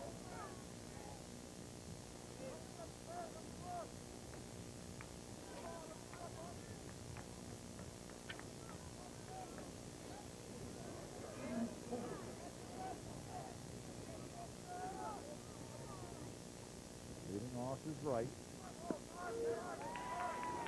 Change his speed in there for a strike. Folkers 330, check a 250 hitter coming in. 27 runs batted in, has some power with 5 doubles and a home run. The 0-1. Down at third base, Metz. Cross to Whalen, and that's it. No runs, a walk. 1 left, through 5 now. Chatham Glenwood 6, Waubonsie Valley 4. Top of the 6th inning, Chatham Glenwood coming up with a 2-run lead. New left fielder in for Waubonsie Valley. Chris Nikoloff comes in replacing Miller. There is Nikoloff, 5'11" senior. And Ryan Walsh continues on the mound. He faces David Littrell. Littrell 0 for 2 with a sacrifice. Worth and Whalen to follow. Just missing there. Walsh came on in the 5th inning.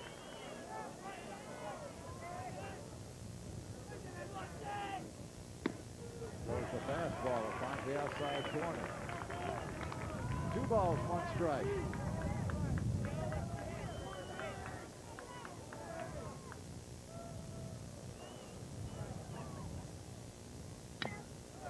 This one bounced off the plate.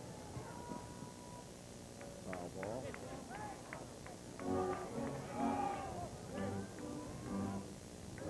Walsh came on, and Ramsey hit the ball that was a fielder's choice at second base, where they got nobody, and that set up the 2-run inning, followed by a single, a strikeout, a walk, and a strikeout. So the big single by Downs drives him in a couple of runs.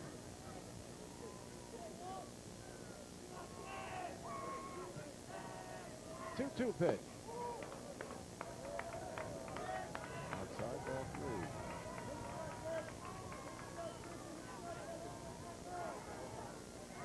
Chatham Glenwood with the lead. Waubonsie Valley trying to keep it close. Right in there, strike 3, and Mitchell was frozen. Strikeout number 3. This pitch is right down the heart of the plate. It just locks him up.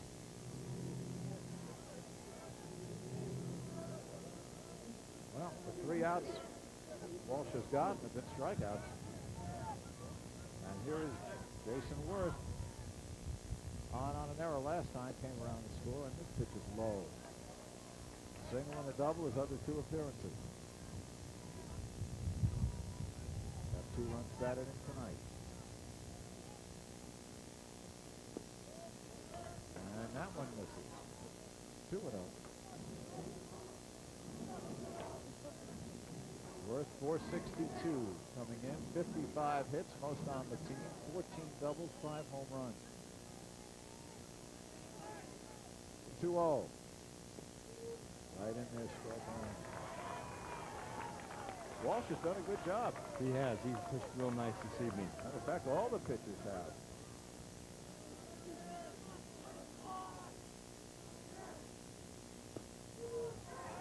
Pitch right there on the outside corner. Took something off that one as well. So 2-2 counts even with 1 away.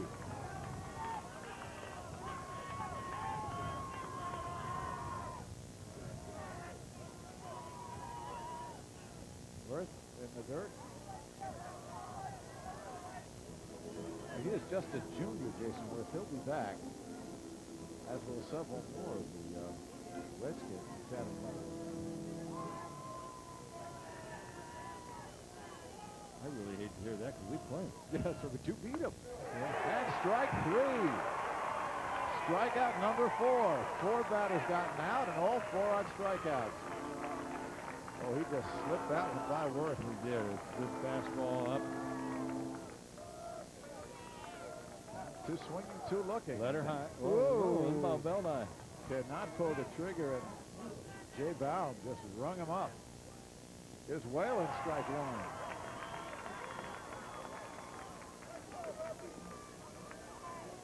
He strikes out the sides here. This could be a real momentum swing here.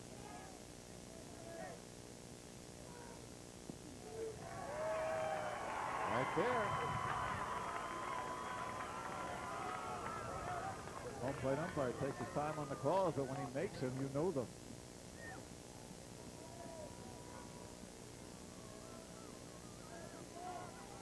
Whalen stepped out. Really not allowed to do that with that high school ball. This one going over to shortstop. Folkers, and again he's got a problem. And Folkers has his 3rd error of the game.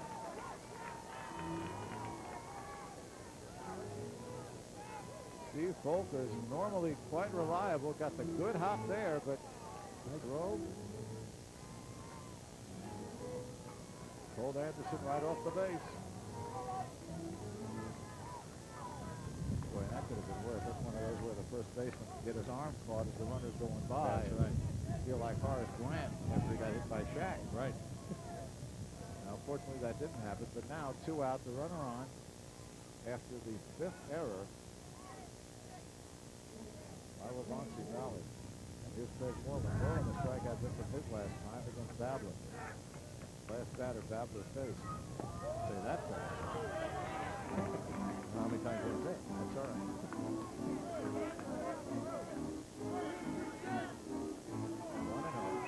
1-0. 2 outs. Runner on first.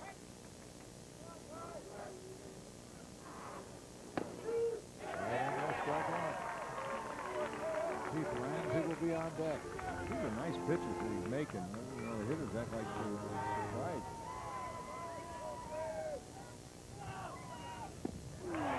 Yeah, swinging through it. So Moreland now down on the count 1 and 2.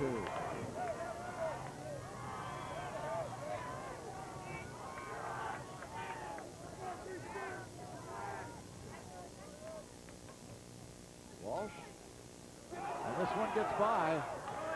And Brock will not throw down to second base. On the wild pitch goes Matt Whalen. We presume it's a wild pitch. I think so. It hit the dirt. It hit the dirt first.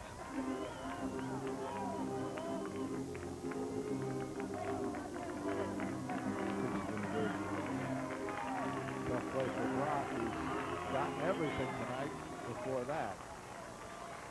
So now the runner in scoring position. A big insurance run for Chatham Glenwood if they can bring it home. 2-2 to Moreland, inside ball 3.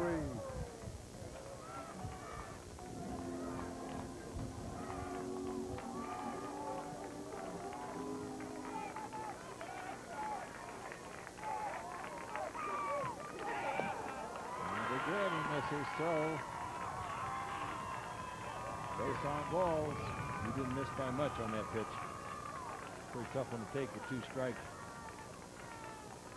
First and second, 2 out. 4 left-handed hitters in this lineup. Look at that last pitch. Yeah, that was down pretty good. Up here, it doesn't look that way, but here's one of those left-handed swingers. Here is Keith Ramsey. Ramsey hit that fielder's choice where second baseman threw home with no chance to get the runner, and he was safe at first with Ramsey. Also singled and scored, grounded to short. 2 outs, 2 on. Chatham Glenwood leading 6-4. No action in either bullpen right now.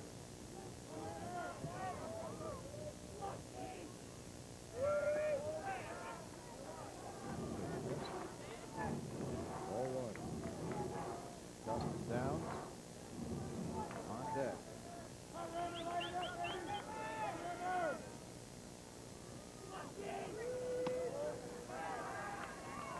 Well, Walsh may be laboring a bit here. It looked like that last pitch was these pitches pitches are starting to come up.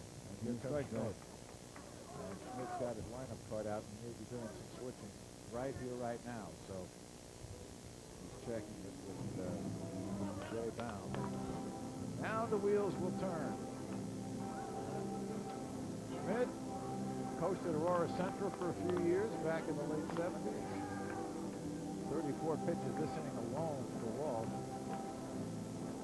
And Schmidt went off and coached at Aurora University, took them to the final game of the College World Series. And that was in Division III. Finished second in 1990. Seventh in 1992. Then he came back. 93, his first year, he was 9-20 at Waubonsie Valley. And then 16-18, 17-18, and here he is, 29-12, and in the state finals. And they got a situation here at their school where they're going to be splitting. The new school is going to be opening up in a couple years, and some of those kids will be going to that new school. So, you know, he's got a program built up, and He's going to lose part of it. yes. 2 balls, no strikes. Out of the way, down by the third base dugout. A lot of green jerseys ducking after that one by Ramsey. Reset the scene for you. 2 balls, 1 strike, 2 outs. Runners at first and second. This has all happened after 2 are out in the error.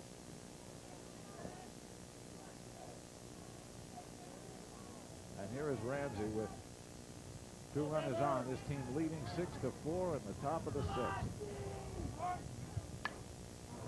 Fowler back.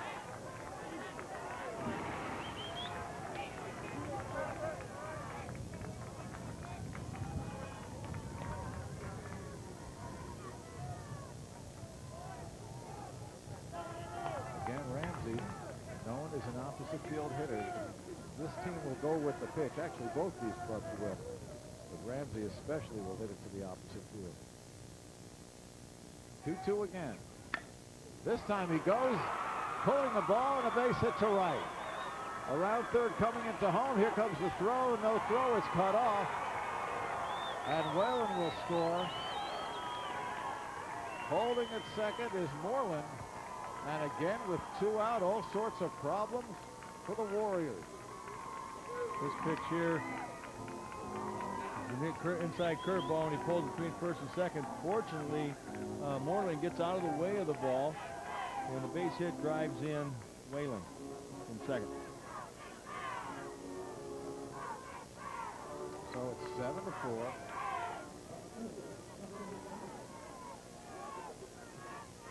And here's Dustin Downs, who singled his last time up, drove in a run. Strike 1.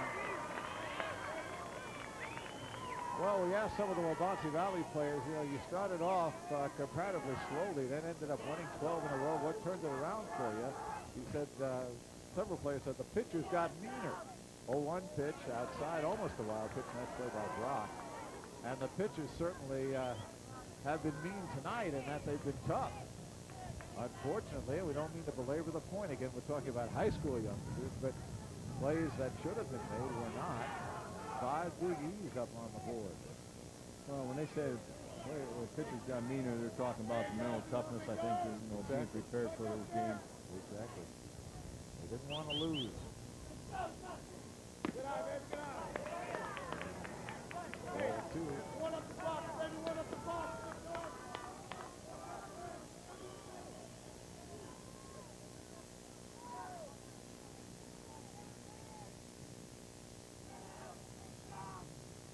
2-1 pitch. 3-1. On deck is Adam Fells. Well, Rob Brock looks like that back's really bothering him. He must have pulled a muscle pretty good, because both pitches that were, you know, if it was outside, he's having trouble with getting his body out there, shifting. 3-1 pitch. Is it short? We'll go the short way, and he gets it. So, 1 run, 1 hit. There was an error, 2 left. Bottom of the 6th now. Chatham Glenwood adds 1. They lead at 7-4. Bottom of the 6th inning. Chatham Glenwood holding on now, adding to the lead 7-4 over Waubonsie Valley. Here is Adam Feld, considered, well, number 1 or 1A on the staff. And he is coming in to pitch the 6th inning in relief of Jay Crawford. Crawford, 2 innings pitched, a run on a hit, 2 strikeouts, and 2 walks. And the first batter he faces is Mark Anderson.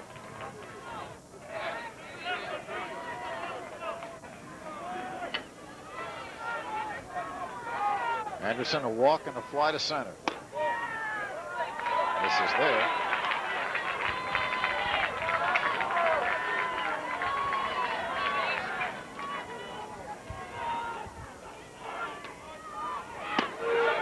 And that one's in there for a strike. Feld, complete game winner over Sandberg in the quarterfinal. Going the distance, 10 hits, 3 runs, 3 earned, walked only 1, struck out 5, and there's one fouled back down the first base line. Feld 12-1 for the season, 12-0 for the season, a senior. Part of that 1-2 combination with Crawford. The 2 of them are in relief tonight because Crawford, as we told you, pitched this afternoon. Feld thought he had that one. Well, he's got a kind of an unorthodox motion here. He's got the high leg kick. Gets the leg kicked out there, and he comes right over the top, so it's kind of hard to pick up until the last second when it is being released from his hand. 2-2 pitch. Again, it's foul back. Look at Anderson. Hasn't been up that much. 400 batter. We told you he is in for Odell, who injured himself in the semifinal. Mike Odell. Son of a noted radio personality in town over there, Spike, who is watching the final.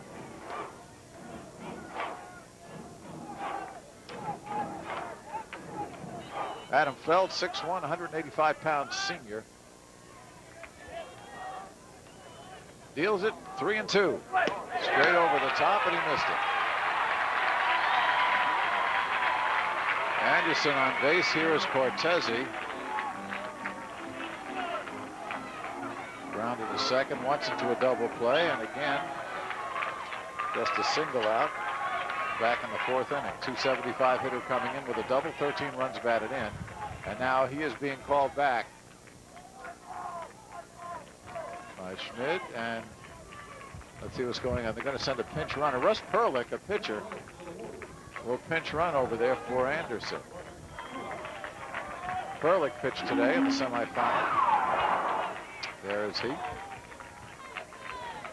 And Anderson will probably re-enter the ball game defensively once this inning's over.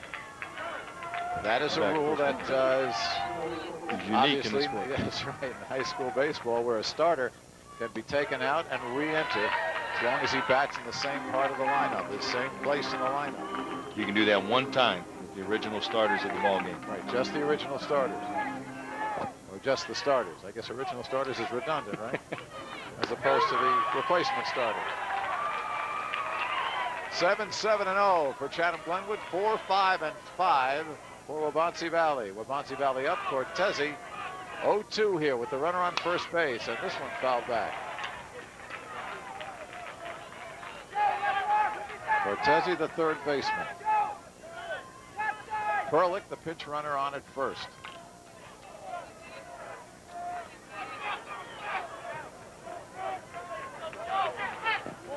Change up, no bite, and nice block in there by Worth, and no advance. He's got those Luke Perry sideburns. Brady Anderson, I don't know. Yogi never wore them like that. Again 0-2. Runner bluffs, doesn't go. Again, Cortese doing a nice job, spoiling him.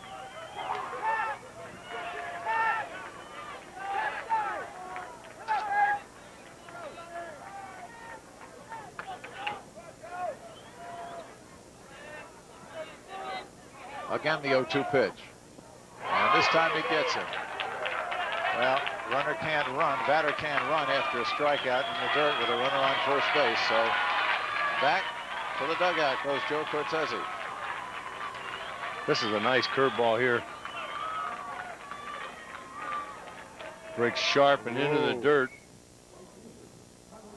A might even be short of the plate here. He really fooled him on this pitch.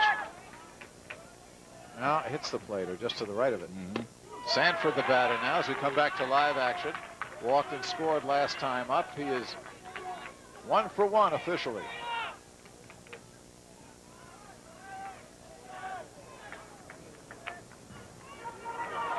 One out. Runner on first.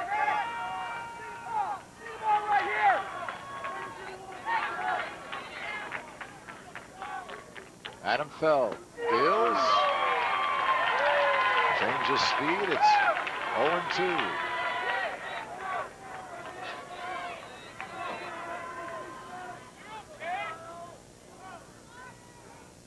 0-2 pitch. Fouled into the dirt. His curveball is working real nice this evening. Got a nice overhand spin and break on the, you know, the ball is breaking sharp and straight down. That's tough. That's a tough ball to hit. Get on the same plane with that pitch. Foul back. On deck is John Brock, the second baseman, who is replaced by Rodriguez, so he will re-enter.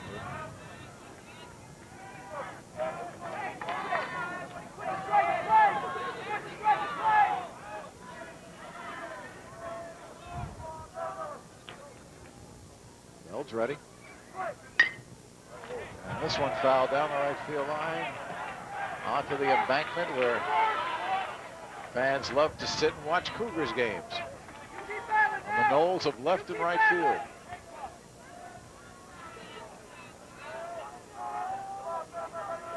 Quickly fell back. This time it's in the dirt. 1-2.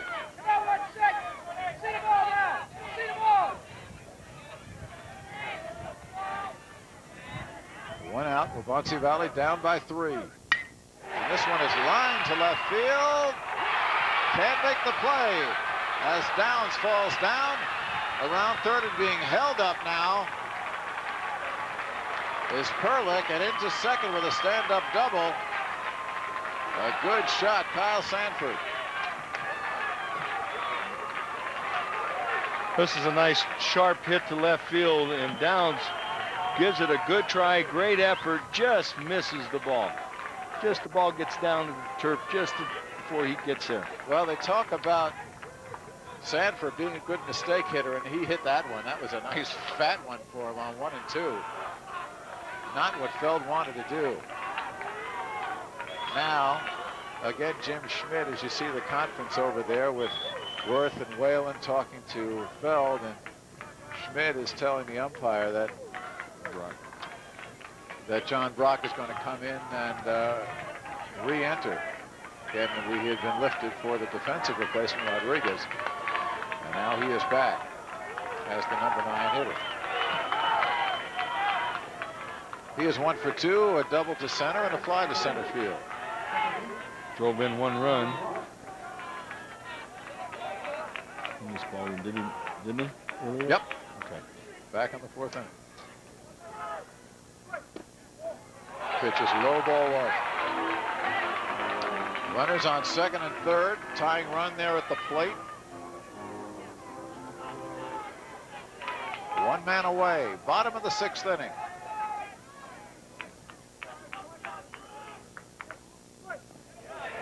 Nice play by Worth again in the dirt.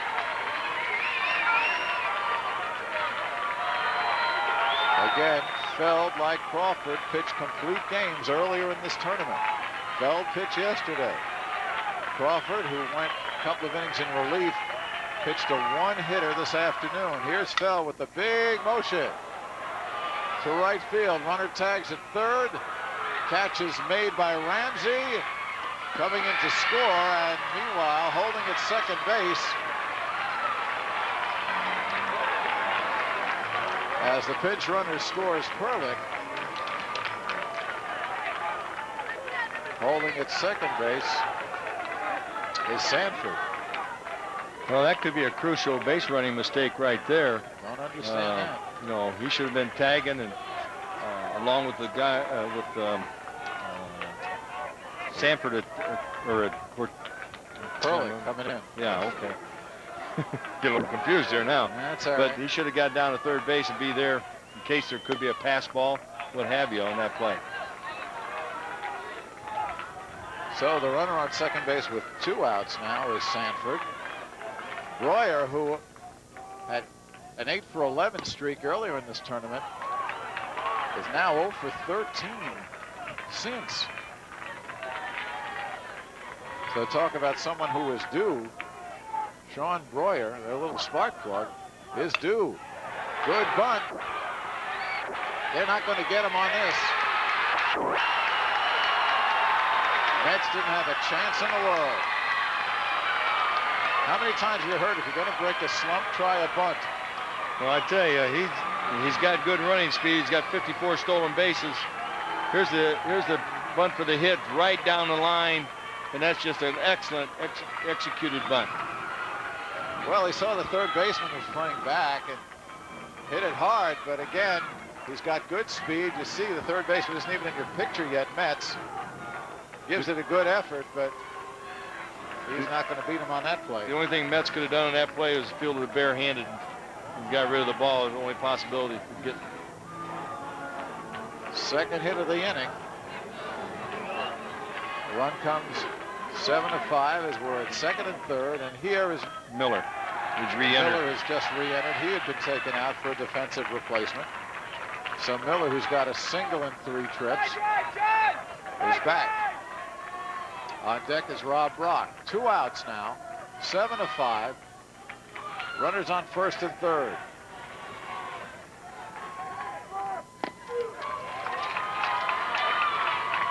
One and one.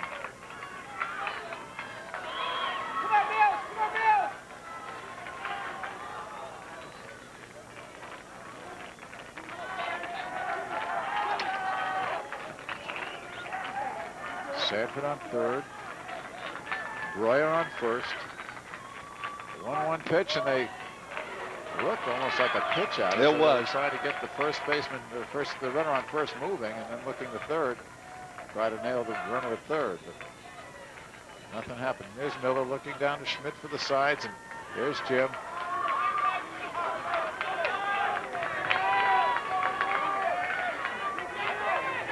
Two-one, runner goes this time, and it's fouled off. Runner from first. First trip to the finals for Waubonsie Valley. First time they made the playoffs, if you will. We told you, Schmidt, when he back in the 70s with Aurora Central, had a second place finish. That was 1981, and a strike 3. Oh, again, a little what they call a dewdrop in. So Miller goes down, 1 run, a couple of hits, 2 left. Bottom of the 6th coming up. Actually, top of the 7th coming up. It's 7 of 5. Chatham by 2. Heading for the top of the 7th inning, Chatham Glenwood with the 7-5 lead. And Brian Walsh trying to hold them here for Waubonsie Valley until they get their chance in the bottom of the 7th. Rob Brock, there's the catcher. Injured, he is still playing on it. And there is Adam Feld, who has come in to pitch, and now he will hit 1 for 3 tonight as the DH with the single back in the 4th inning and knocked in a run.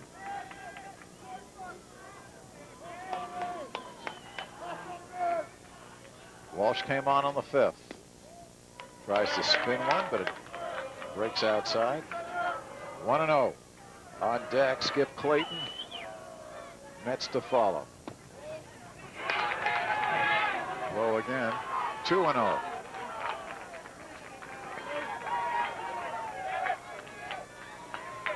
Matt Storr from the bullpen again for Waubonsie Valley. And that one on the outside corner. 2-1.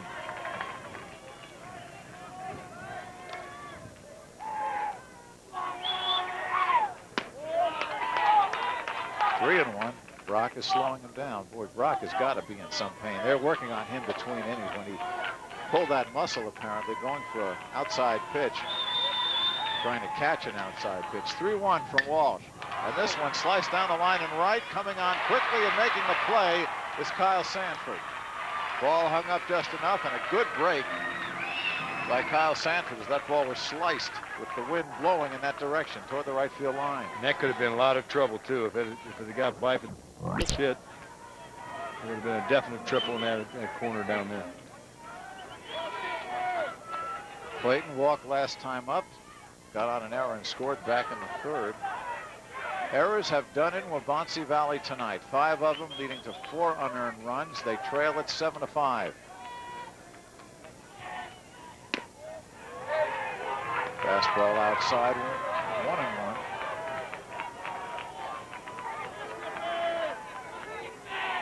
Check it, 1-0.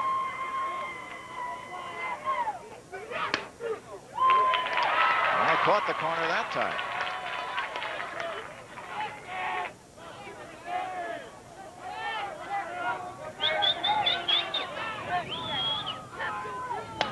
One is high and tight.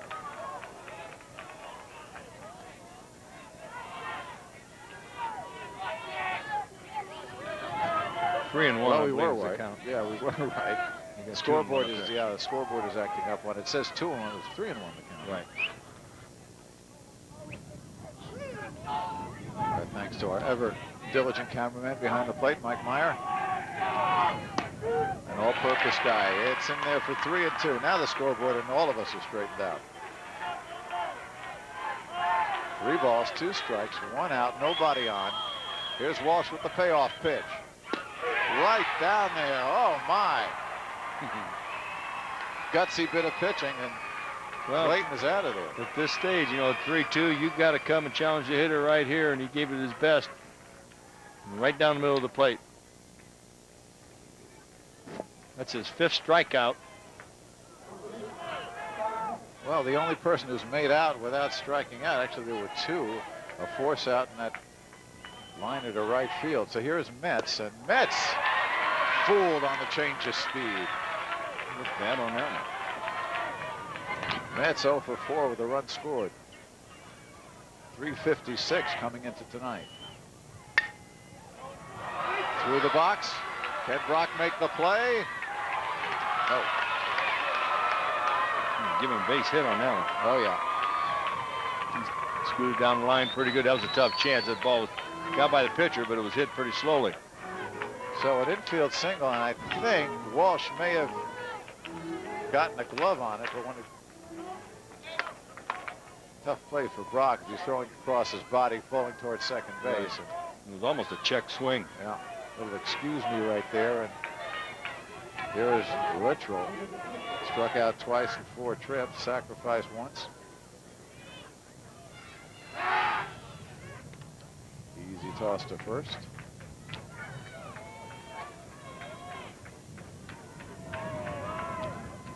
Littrell, a 350 hitter coming in with 31 runs batted in. 2 outs, and again, they'll go to first base. This time a little bit quicker toss.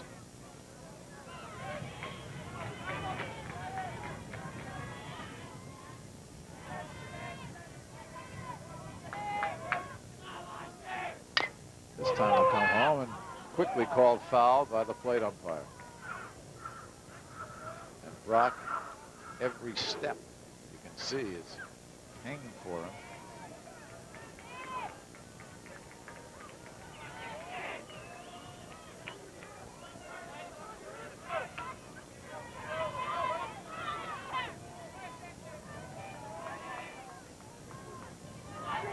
And back comes Metz, and again, Walsh keeping a close eye on him.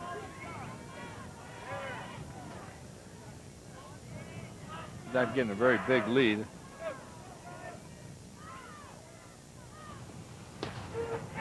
Comes with the breaking ball and a delayed steal, and down he goes. The ball into center field. And on a third base goes Metz. Another error for Waubonsie Valley. What a heads-up play that was. Nobody knew on the Waubonsie Valley side that Metz had taken off. You can't see it, but it was a delayed steal. And of course, they had the catcher rush his throw then and threw the ball in the dirt and went by the center fielder. So I mean, by the shortstop. Yeah, by the shortstop over there with the focus. Good aggressive base the running. shortstop, and Metz goes to third, stolen base. Got to be an error on the catcher on the throw, although Brock deserved better, and it's error number 6. So again, with 2 out, a threat for Chatham. Here's the 0-2 pitch.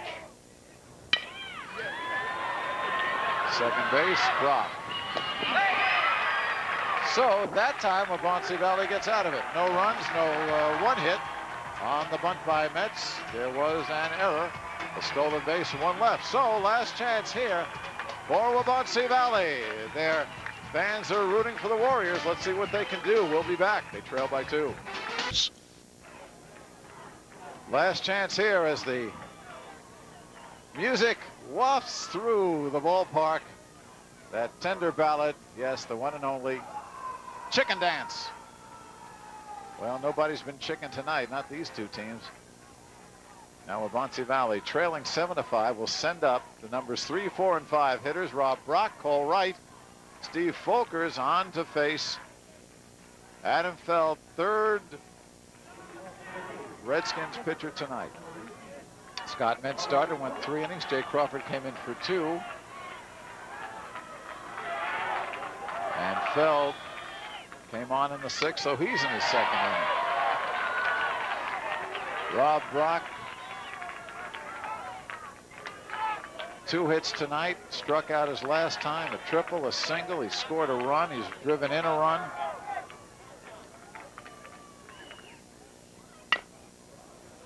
Down the first base line, and a foul ball.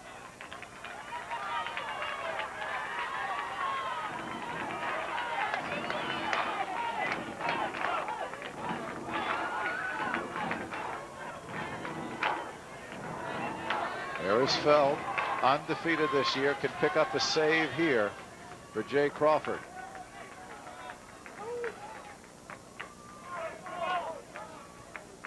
Plate umpire calls time.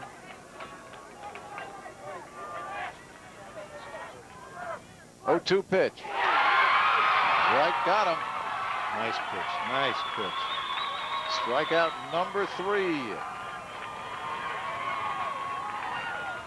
Watch this pitch here. Wow. Nice break coming down. Woo. That was right off the table. Well, Brock is in pain from that. You can see he's just grabbing his back. Obviously a muscle strain from that play earlier in the ballgame. And that big old foot in the face as the pitcher wound up, boy, looked like Juan Marichal coming at you right there. Straight over the top, right like that. And here is Cole Wright. Sacrifice fly, a strikeout and a walk. His total for this evening with a run batted in. And just missed there, 2-0.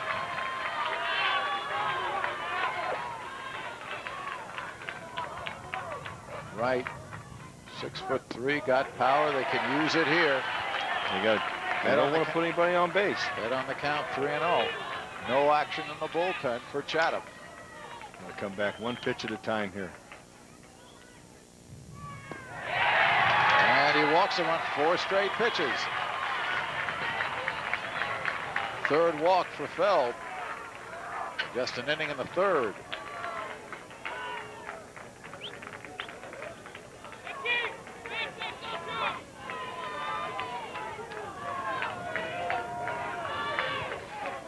And here is Steve Folkers. Walking 3 trips, scored a run.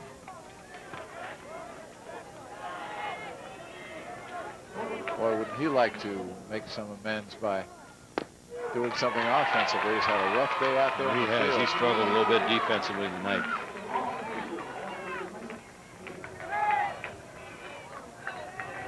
Oh, 1 pitch. Again, the off-speed pitch right in, and it's 0-2. On deck is Anderson.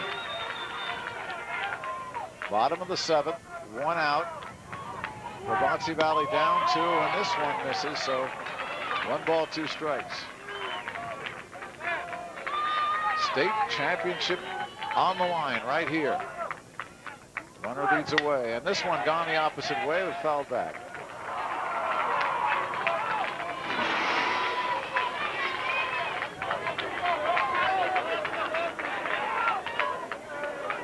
Here's a senior. So is Feld.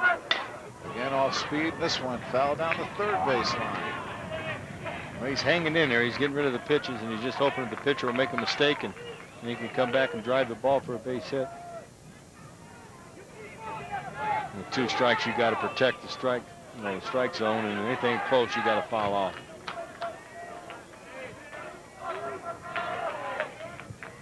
One-two pitch.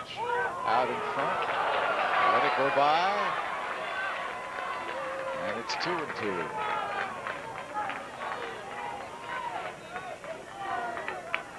Feld working very quickly. 2-2 pitch. Outside, it's full count.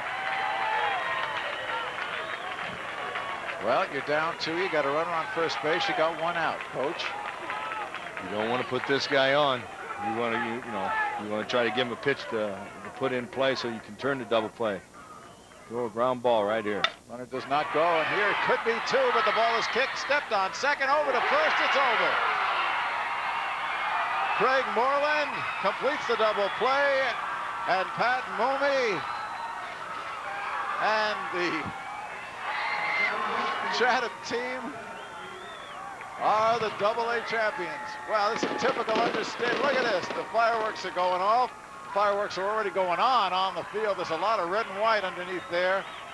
Mark Whalen better be careful. He already broke his nose in one celebration. Better stay out of that. Great job. Great job. And the team that came so close last year got to the finals. Wins it all. This nice play right here. Routine ground ball hit at the shortstop, a one-hopper. He bobbles it, he stays with it, steps on the bag and makes the play.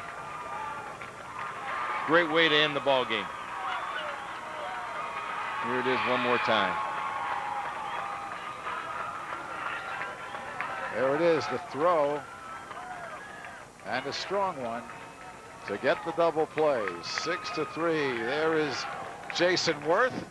So nothing across, no runs, no hits, no errors, nobody left. That's the final score. The Class AA baseball champions, Chatham Glenwood, and we'll be back to wrap it up in just a minute. Well, that's the final.